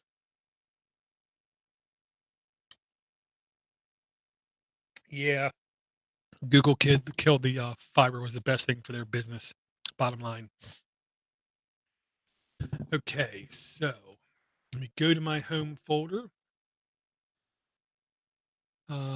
Edit to the name video 537. Copy. Go to my local recording that I just did. Stopped at 10:09. Rename. Paste. Change 537. 538. That's good. Leave all that open because I haven't documented any apps yet. Go to YouTube Studio because YouTube Dashboard, that's like so 80s. Now it has to be YouTube Studio. And I'm really happy that YouTube constantly badgers me to turn on monetization because I'm not going to do it. Not going to do it. Don't care what you say, Google. Not. Gone a debt. Select video for upload. Uh, Go back to the home folder. 538. Yeah, just like I opted out of uh Amazon Prime. Now like 2 or 3 times I've went and made, $10 purchases, and they keep like reminding me, um, you can get Amazon Prime, and then they start offering it to me for, I want to say it was 6 months for, no, it was a year for $50 or 9 months for $50, something like that. I think it's absolutely hysterical. It's almost like they're desperate, only, they're not, because they're stinking rich. Where did I get the tags at? I cannot remember. Where did I get the tags at? Maybe here? Yes. Copy. Making copies. Come over here, paste that, change the custom thumbnail. That was in Nextcloud, DDG, website, images, bada bing. Okay, now I need the description. Oh, how convenient. How convenient. Okay, now I gotta delete all that though. Then I gotta update this description, which I will do at the same time. Let me first delete all that. Okay. Now I gotta start uploading. Yeah, I gotta start documenting the apps. Okay, okay, okay, okay. Uh I keep thinking that the first link I had, or the first thing I mentioned, wasn't a link. And of course, I don't remember what that was. Yeah, that's not good. Well, one good thing is I don't have to worry about whose name to put there. Let me do this. Everything's an up. Everything gets the upvote. Okay. Yeah. Okay. Close. Lenovo foldable PC, which I'm sorry. I think it's almost sexy. I know I'm in the minority. I know. I still like it. I'm a Lenovo fan, I will say that. I don't, and I one of those things, I almost don't know why I'm a Lenovo fan, because they've done just as much wrong as everybody else, whether it's Dell, Acer, Asus, they all do something wrong once in a while. And I will check in the chat. Let me get a couple more of these documented. Oh, and there you go. I like that.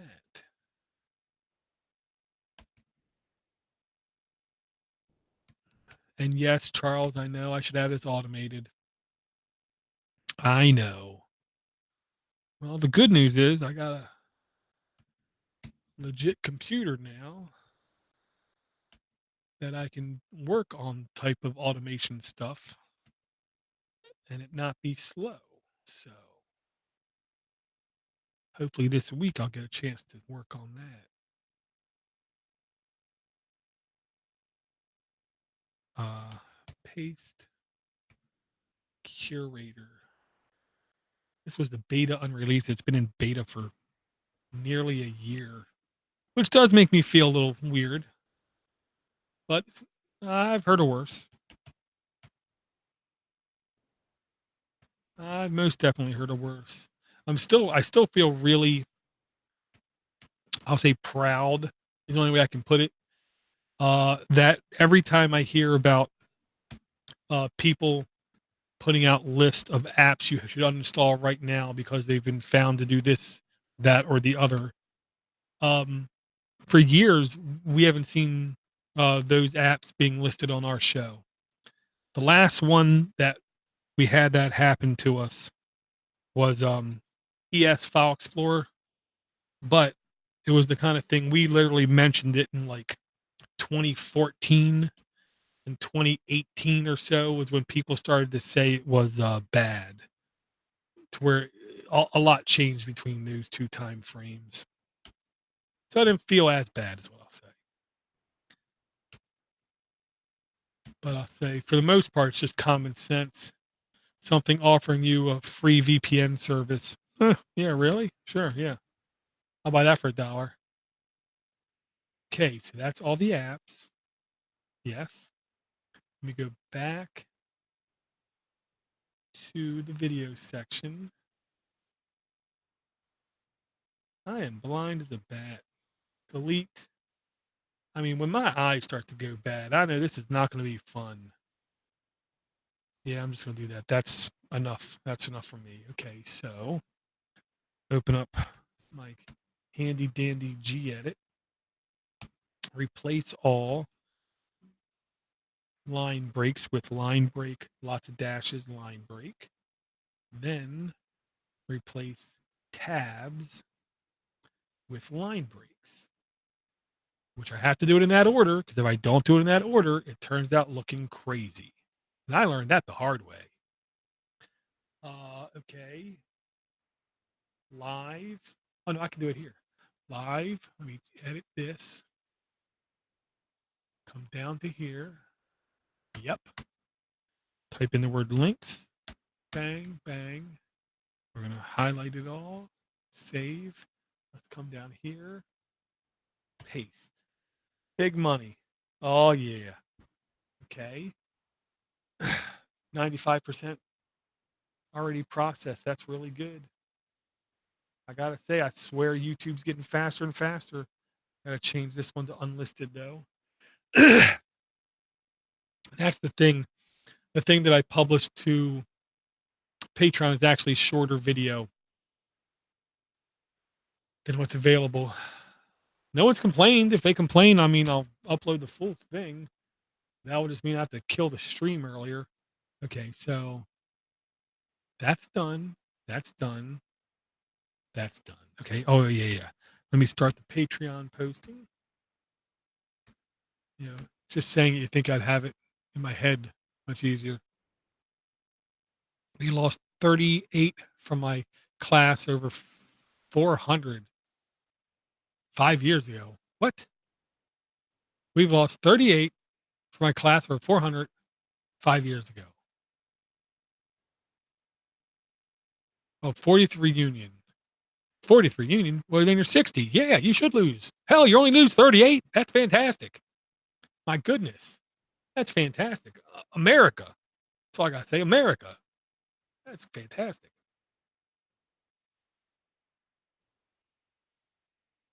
Also, everyone is going to be making their own streaming service. Yes and no.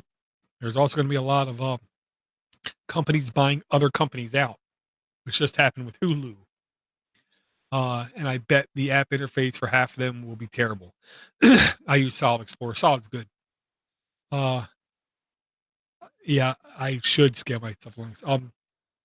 Here's the thing: any service that's worth its weight is not going to go out and make its own service. They're going to basically rent the servers and service from Major League Baseball. Major League Baseball is the only non YouTube, non Twitch type service that figured out, is the way I'll put it, figured out how to offer streaming on a large scale and have it be successful. HBO isn't even HBO. HBO bought the services of Major League Baseball. And you know, if somebody as big as HBO says we tried to do it, we can't do it, let's pay somebody else for it. That's you know, wow, that's big. Okay, video, Patreons, early access. Sunday is correct. 9.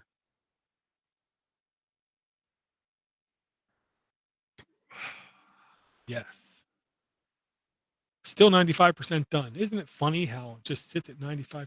Okay, I'm going to leave that. No. Yeah, yeah. Let me make sure. If I go to this live stream on YouTube, does it show the description with the apps in it? Patreons, early access. Let me do that. Sorry. Wow, that's acting funny. Yeah, okay, good. Yeah, all the apps are listed. Okay, so uploaded. Apps documented. Good. I'm actually feel like I'm actually making progress for a change. Um, bang, bang. Start a VirtualBox. Yeah, any company that thinks they can invent their own streaming app, expect complete failure. It's like designing your own in encryption. As soon as enough people know you've done that, it's going to be broken. You try to make your own streaming service. As soon as you get enough users, it's going to break. There's no way, like a new company will be able to just step into this arena and make something successful. No doubt in my mind, unless they literally, purposefully do everything to methodically slow manage their growth. Uh, like offer only limited accounts and then slowly add more accounts. But of course, that's not in their business interest. They want to make as much money as possible. So they foolishly sign up as many people as they possibly can right away. And then everything comes to a screeching halt. And they don't care because they already have your money, at least for 1 month. 538. Okay, so let's check out outgoing, check out incoming. There's 537. And I still gotta produce mini PC. Dang it. Completely forgot. It was too late last night. I was tired. Oh man. Okay, so first thing I gotta do is isolate that noise at the end and try to clean it up. Uh, okay, good. No more emails. And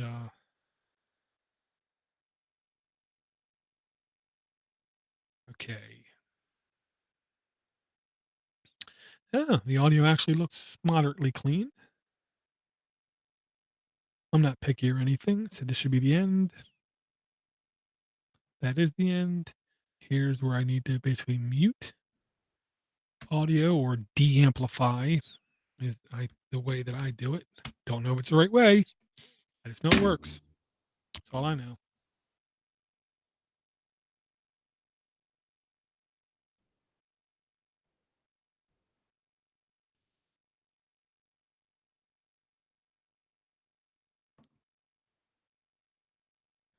Okay, now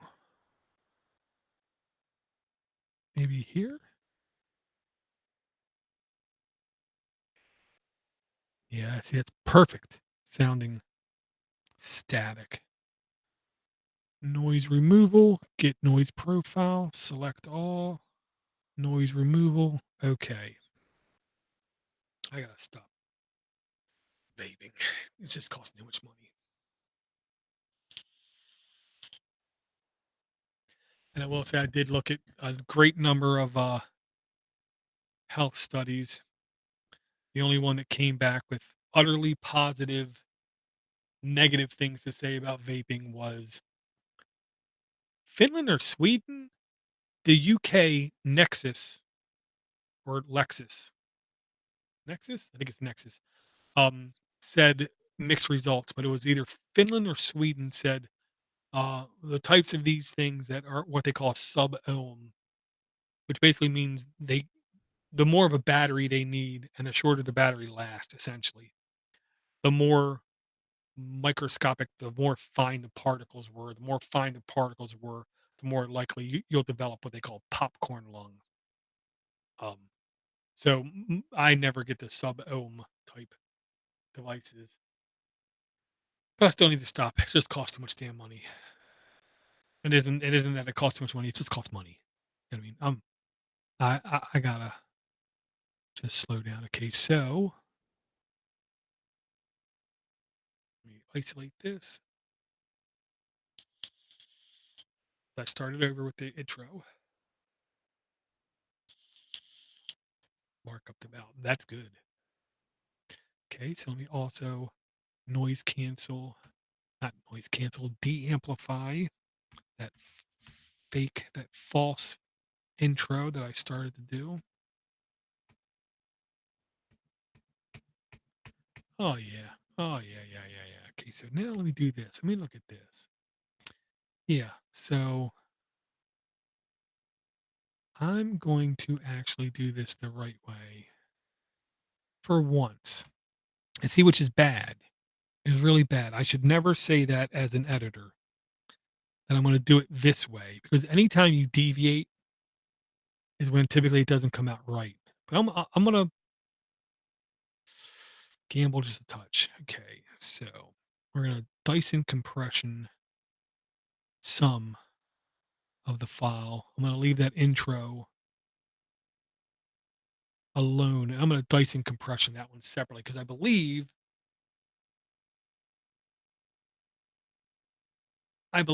they'll come out more even. I know it makes no sense. Doesn't make any sense to myself. You hear there have vaping competitions. Why am I not shocked? They also have slapping competitions. Have you seen that, Stuart? It's like a Russian sport on television where you stand like at like an arm wrestling table, but there's nothing on it. It's just a table, and you and your opponent stand opposite sides of the table, and you open hand smack each other to see who wins. I guess. The other competition over there was in Poland. In Poland, they have uh, like UFC style rings, and inside these rings, these I don't want to say they're octagons. These arenas is what I'll say. Uh, they have full combat knight type fighting. Of course, dull swords and dull weapons, but you're in full armor, and it's literally like you beat the crap out of the other person. Once the person goes down, they're counted as being dead and they're eliminated from the tournament. Um, but that's you know, an interesting sport is the best way I can put it. Interesting. Uh, you watch it and it's like I don't want to say barbaric, but it's a little bit barbaric. Okay, so that let me see if that. Oh yeah, that Dyson compression looks really good. File, export, outgoing, incoming, change type. Oh yeah, 77 megs. I believe that's smaller than last week. Well, it's just about an hour and 5 minutes of audio, which I believe is like 20 minutes less than last week. And in OGG, length of time and amount of speaking is directly proportional to file size. Which with like stuff like I believe it's waveform, it doesn't matter. But with OGG, it does. But I mentioned how much I like caffeine. I really do like it a lot. It just works. Oh, and I don't know if you guys ever heard of this. I never knew about this. I'm going to admit, Brian in the YouTube chat and Rich from the Mini PC Show, both of them from the Mini PC Show, told me about Earth Final Conflict. Never knew about it. It looks like 5 seasons, if I'm not mistaken. Uh, from 19, I want to say 97 or 96, somewhere around there. It went off the air around 2002. I never knew about it. Gene Roddenberry production. I believe he was dead by then. Never heard about it. So of course I immediately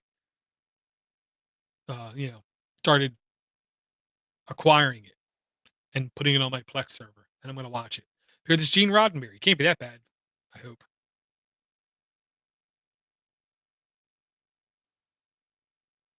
I'm not dead yet. I'll bite your ankle. Yeah. Okay. Export done. Control Q. Save changes. No. Let me check out. No, no, no, no. Let me first do this. I need to check out that YouTube upload. Make sure if it's done, go ahead and finish posting it to the Patreon people. Okay. Delete. Add. File. Bang. Load. Now let's see where the beginning of the show is. Oh, yeah, yeah, yeah. That's nice. Uh, clip it, delete it, drag it to the front. Now I gotta back up this VM before I forget. I typically only back it up like once every 2 months. but I gotta back it up so I can move it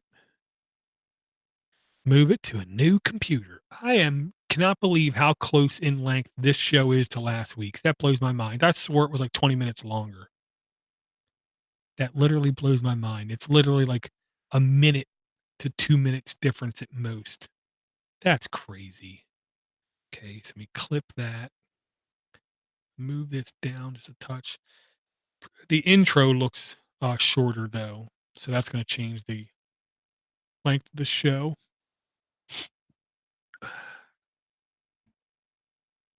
Delete. Okay. Okay. Oh yeah, yeah, yeah, yeah. That's right. That's right. I forgot. I manually edited the beginning of last week's show because the spaces didn't. I weren't happy with that, but I did that after the fact. Okay, so that's good. So the same thing should work, I think. Uh, we're gonna change the outgoing promo for a change, considering now I only like change it every couple episodes. And I do have a new Marvin B Podnutz Pro promo, but I'm gonna wait to do that next time. So I had Jeff in there. Paco just released a show, so let's see if we have a Paco promo. Uh, yes, we do. Paco puts out a show. Paco gets a promo. Paco's an awesome guy. Okay, so let's listen to the audio real quick. Why don't I hear nothing?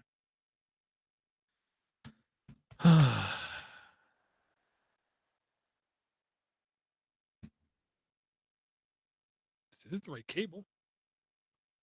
Why don't I hear nothing?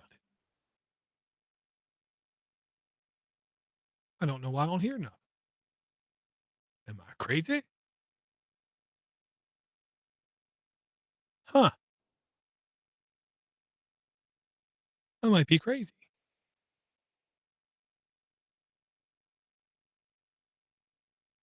I might be. Let's try this again. There's no way I de-amplified the music in here.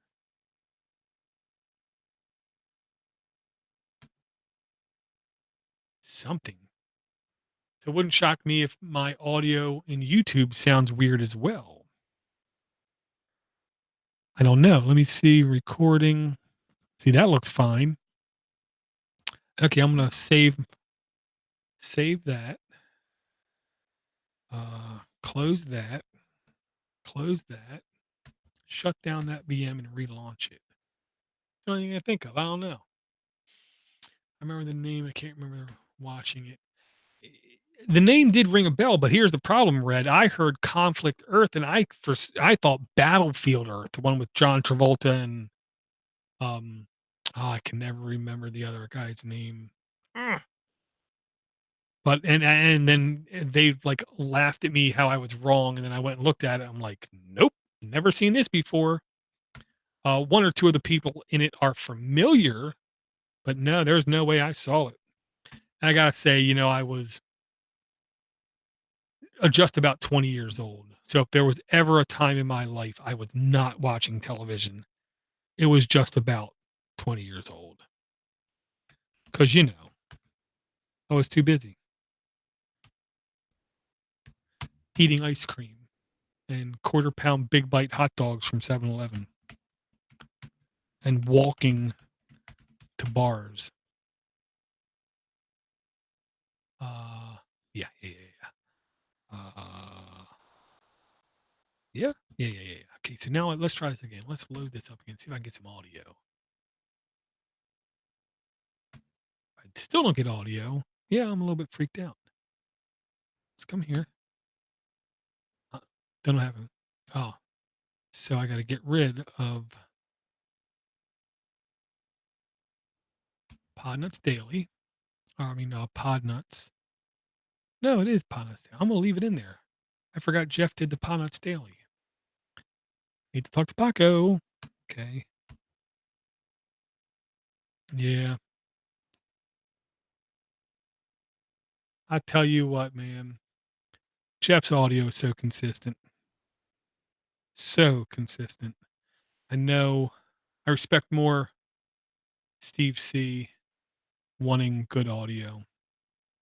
So if my audio gets messed up, you guys got to let me know. Okay.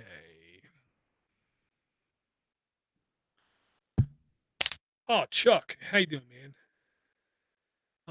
My earbuds I told you about were only 16 to 18 bucks. That's fair. AliExpress, I ordered another pair, different kind from AliExpress.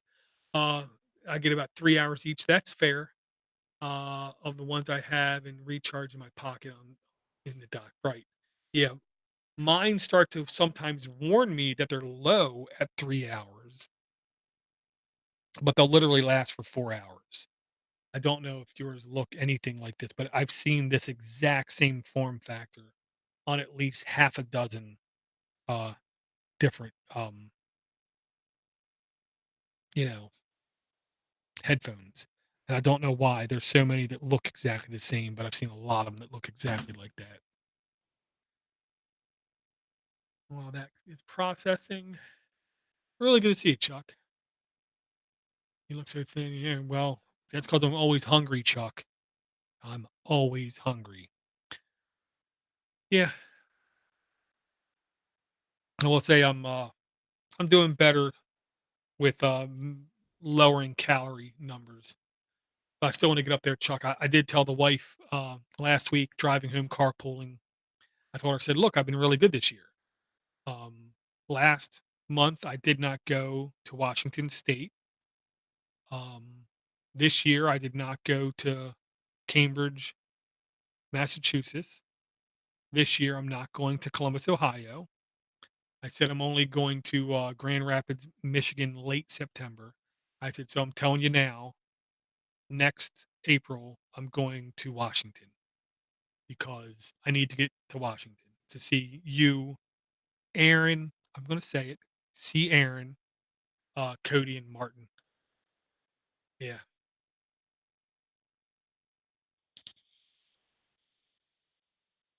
yeah. These are just good headphones, Chuck. That's all I gotta say. Good headphones.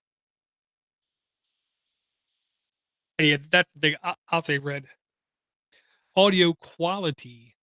I don't want to say it isn't important to me, but I'm listening to mostly spoken word stuff. I'm not listening to symphony orchestra. I'm not listening to FLAC audio of the Rolling Stones' first album. I'm not listening to anything like that. I'm listening to spoken word stuff. So if the treble or bass or whatever isn't completely balanced and stuff, I really don't care. And yeah, it sounds fine to me.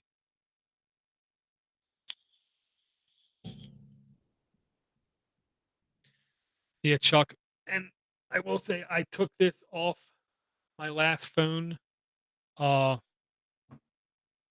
before I lost it. So, and this phone I have does not have UFC. So I have these buttons I still got from you waiting to be used. Because my son looked at them and my son's phone does have NFC, but I told him, no, no, you're not having them. You won't appreciate them. And he was a little bit mad, but he'll get over it. They're really useful multifunction NFC programmable buttons. You basically program up to 4 different actions and then connect that to the back of your phone, and it basically is like automation on your phone, especially if you have something like Tasker. You can literally do some pretty cool stuff. Okay, so I have to manually edit the beginning again, which isn't the end of the world. So select, delete, select. Oh no, no, no, no, no. I was first supposed to just select it all and do a truncate silence. Old faithful. We're at 1 hour and 9 minutes.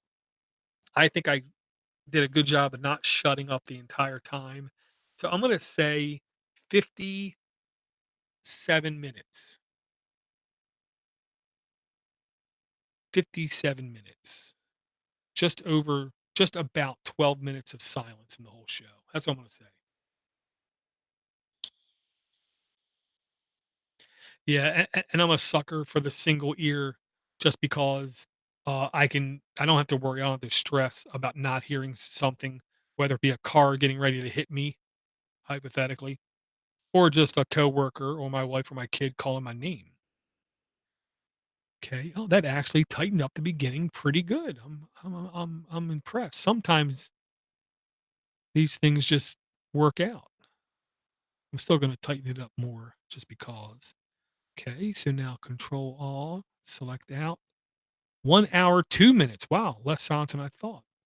And I think that looks fine. So I already did that. So now we just export into waveform. Then we are 90% of the way done. Yeah, yeah. Outgoing, change type, WAV, export, rename. Yes. Okay. Okay.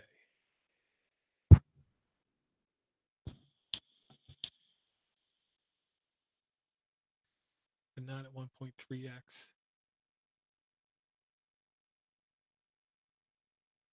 Yeah, on a couple podcasts now, I'm up to 5x. And it's not cool because I know I can't go any higher on Podcast Addict. And I know if I say anything to Xavier, he'll be like, no, I'm not going any faster. Why should I? You're the only one. Because I asked him for a couple things in the past and he was very blunt with me. He said, he was like, look, how many people do you really think?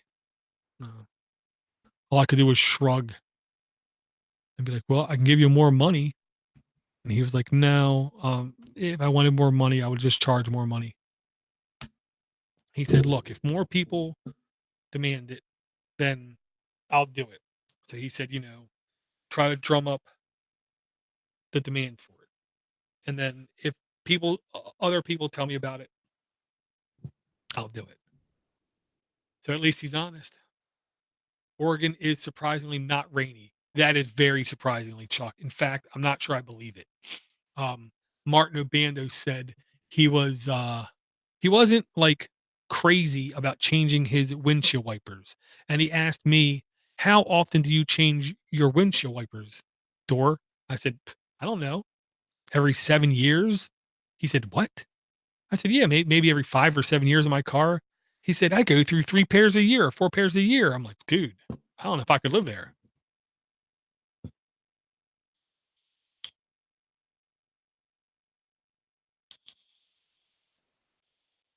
That's gotta be a lot of shades per hour. Yeah, it is.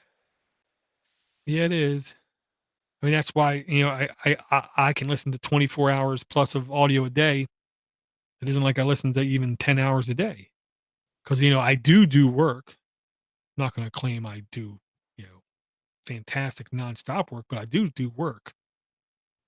So the ending file size is 43 megs. I like that a lot. I really like when it's below 50 megs, over an hour, less than 50 megs. And that's when I like dare people go ahead and download other podcasts that are an hour long and go look at the file size. I, to be like the Goonies, I double dog dare you because you'll see some of them are easily 200 meg files. And I laugh, and I've tried to contact more than a couple shows in the past and said, if you need help audio editing, if you need to get your file sizes smaller and stuff, just let me know because you really have file sizes that are too big. And they basically reply with, I don't know what you're talking about. They're fine. I don't know who you are. Oh, okay. Have a nice day. Because, worst thing you can say is, do you know who I am? Because I'm sure they'll just laugh or just say, they don't care. Because most of the new shows out there, I disrespect even more because all they seem to care about is their YouTube numbers. They do a podcast as an afterthought. And I'm one of the weirdos. I try to put the honest to God best effort in the podcast and I do the YouTube as an afterthought. In fact, the main reason I do YouTube is it's like an automatic double backup recording. Mark Up the Mountain. That is a dang good show title. That's all I got to say. Mark Up the Mountain. That is a dang good show title. Okay. Artist, podnutz.com. 5:38. I will say I am really shocked and impressed. The show's almost at 600. That's crazy. At least I think it's crazy. Bang, bang. Fix the artwork. Now I gotta post the audio to Patreon. And I say it slowly because I want to make sure I don't mess it up.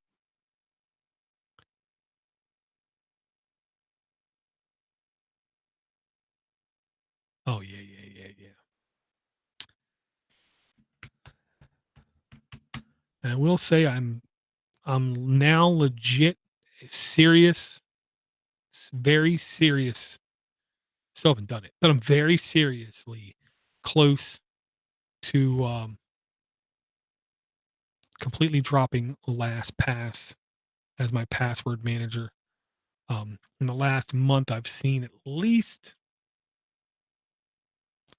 four brand new password managers that say that they're private, say that you can host all the data yourself, and they do not use the clipboard in posting their content. And to me, that's one of the most vitally important things is if an app uses a clipboard or an application on the computer uses the clipboard to move the password and username from the application to like the web page or something, it is not secure. It is not safe. Number one thing I can tell you, I know nothing. First thing I would compromise if I had access to someone's computer and I wanted to pwn them is I would definitely get my teeth sunken into that clipboard because that's where all the goodies are hidden and stored and transmitted and saved on anything, every level of enterprise, every level of business.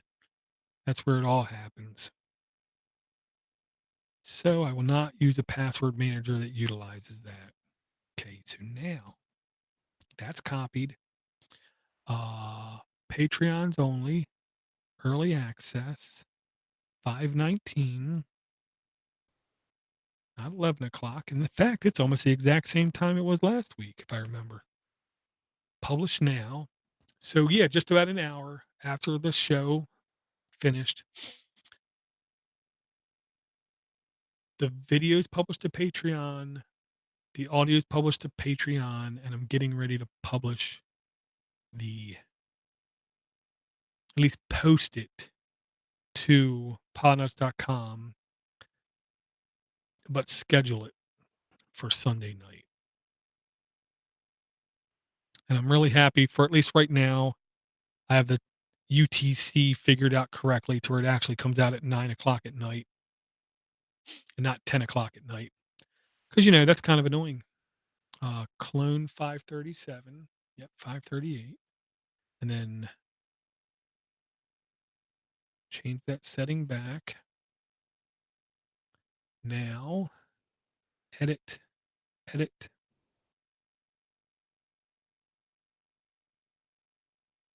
paste. And I got to fix all the links. That's not annoying at all. Oh, wait, it is. I'm going to try just for giggles, and I want to see what happens when I do a preview. Because if all the links are picked up properly as hyperlinks, I'm not going to go back and edit them because I've been doing that way too much. And yeah, I'll say this, Robot 404, if you're still listening, I really did call that show last episode Google I/O Snorefest just a troll. It was literally nothing more than just a friendly neighborhood troll. I try to only do it like once every 10 episodes, and I literally just do it for kicks, just to see what kind of download numbers I get. Speaking of that, why don't I check out the download numbers? Okay, so let me first preview the link. There it is. Preview the link. Let me see if it correctly translates. Nope, it does not correctly translate any of the URLs. So I got to go in and fix them all. Yay! Then I got to click hyperlink, hit enter. Click hyperlink, hit enter. Click hyperlink, hit enter. Oh, this is fun. This is so much fun. Click hyperlink, hit enter. I know there's an editor I can copy this to, and it will automatically fix it, and then I just copy it back out. I can't remember what it is. Enter. At least this one's easier. These are all much easier. Okay. Done with the header. Down to the links, the apps. Enter. That's one downside about, having 10 plus links to show. Makes that more repetitive. And I was trying to think, because Charles mentioned last week, proper ways of automating this. And I think I'm actually really close to figuring it out, at least mentally. I first got to run through the mental exercise before I actually try to do it. Okay, publish not immediately. Publish the 19th at 2000 hours, 1 minute. Hit OK, scheduled. Name is right, URL is right, apps are right, MP3 is right, but I got to upload the MP3. That kind of helps. And that's one of the dirty secrets, which of course is not a dirty secret at all. If you really don't want to wait for the show, it's easy. Go to the previous show, look at the file name. I'm pretty sure this will work. When I'm done posting it, just go to the same file name, increment it to the newest show number. You don't need to wait for the RSS feed. You can get the show. I believe, I thought 538. I really do like uploading shows from home. Uploading it from work is so painful. Uploaded. Close. Close. Close. Schedule. That's scheduled. That should be posted. That can be closed. That says it is post scheduled. Bang, bang, bang, bang, bang. That's good. I think I'm actually done. Oh, I really hope I just didn't mess that up. I'm really hoping I did not mess up last week's episode. I've done that once in a while. I go to copy last week's episode to this week's episode and edit and then save. And then it turns out I went to last week's episode, copied it, and then edited last week's episode. Yeah, that's not very smart. Okay. Last week's episode's fine. Okay, good, good, good, good, good. I was afraid I messed that up. Just for confirmation, this week's episode. Yep. Good, good, good, good, good. Log out before I mess something else up.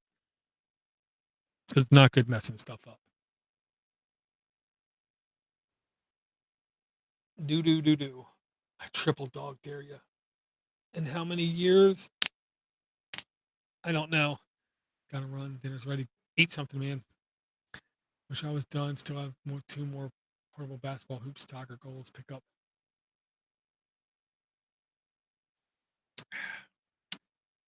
When this thing gets warm, it's not close to as good.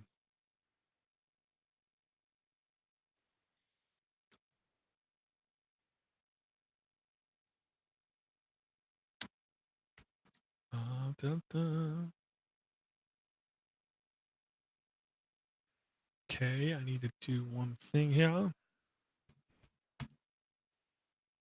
Oh, MRP. Toward the order Pi because I get it tomorrow. I hope it's set up with APN traffic router. Sweet. I like the idea of setting a Pi up as a travel router.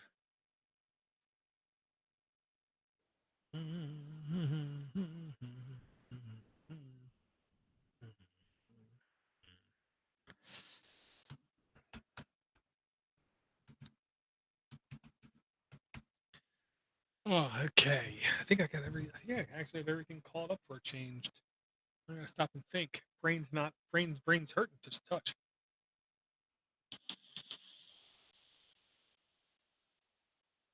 Uh I need to copy. I need to make a backup copy of my Thunderbird. That's what I need to do. That's what I need to do. So let's close it out. Let's see how big that thing is. And the Thunderbird, I don't know what's considered big. Okay. List name. Oh yeah, I need to start that download as well. Nautilus Thunar goes under Mozilla. Okay. There's FileZilla. Okay, so let's go back to the main home folder. Maybe it's right off the home folder. And maybe it's not called. Maybe it's not in the .config folder. It's not. It's in the .thunderbird folder. 4.1 gig. That's not the end of the world. Let me think of the best way to do this. Heck, the best way to do it is just stick a thumb drive up to it. What am I saying? I mean, am I right or am I right? Especially with the USB 3. I mean, dang, isn't that what USB 3 was made for? Delete, delete. And then we're going to create a new folder. Let's see how fast this USB 3 is. Again, how much should I say? 4.1, 4.1 gig. Copied, paste, paste. 1, 2, 3, 4, 5, 6, 7, 8, 9, 10, 11, 12. That's too slow. That's only like 1.5. That's too slow for USB 3. Something's not right. At least that's what I keep telling myself. USB 3 should be faster than that. Okay, it looks like the chat's slowing down. It's only 11:19. I ain't gonna lie, I'm tempted to play a game. I never play a game. Never have time to play a game. But I do have somebody in uh, Discord pinging me.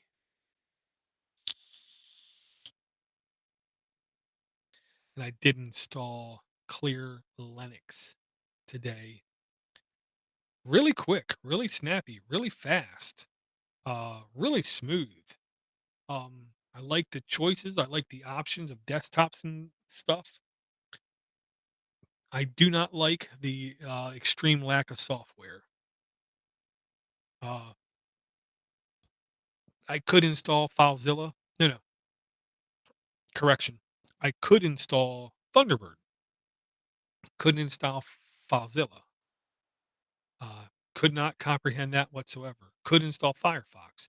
So two Mozilla products immediately installable from the first boot, and then one of the most stable Mozilla products you can't even install. I've never seen that before.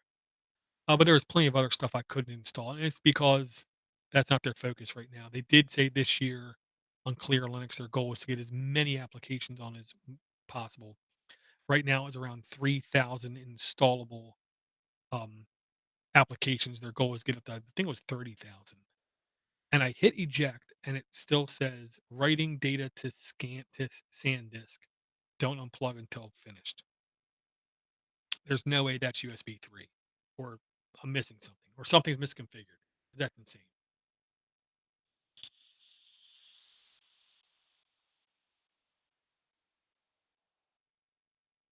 Okay, I think I'm gonna kill the stream red.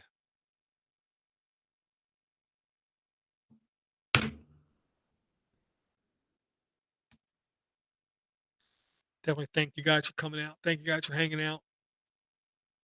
Uh, so not next week, but the week after is when I'm thinking we're going to give away the Google Home Mini. And I'll say this: don't be shocked if I give away more than one, because why not? Got to say thanks somehow. So definitely talk to everyone again real soon. Take it easy, everybody.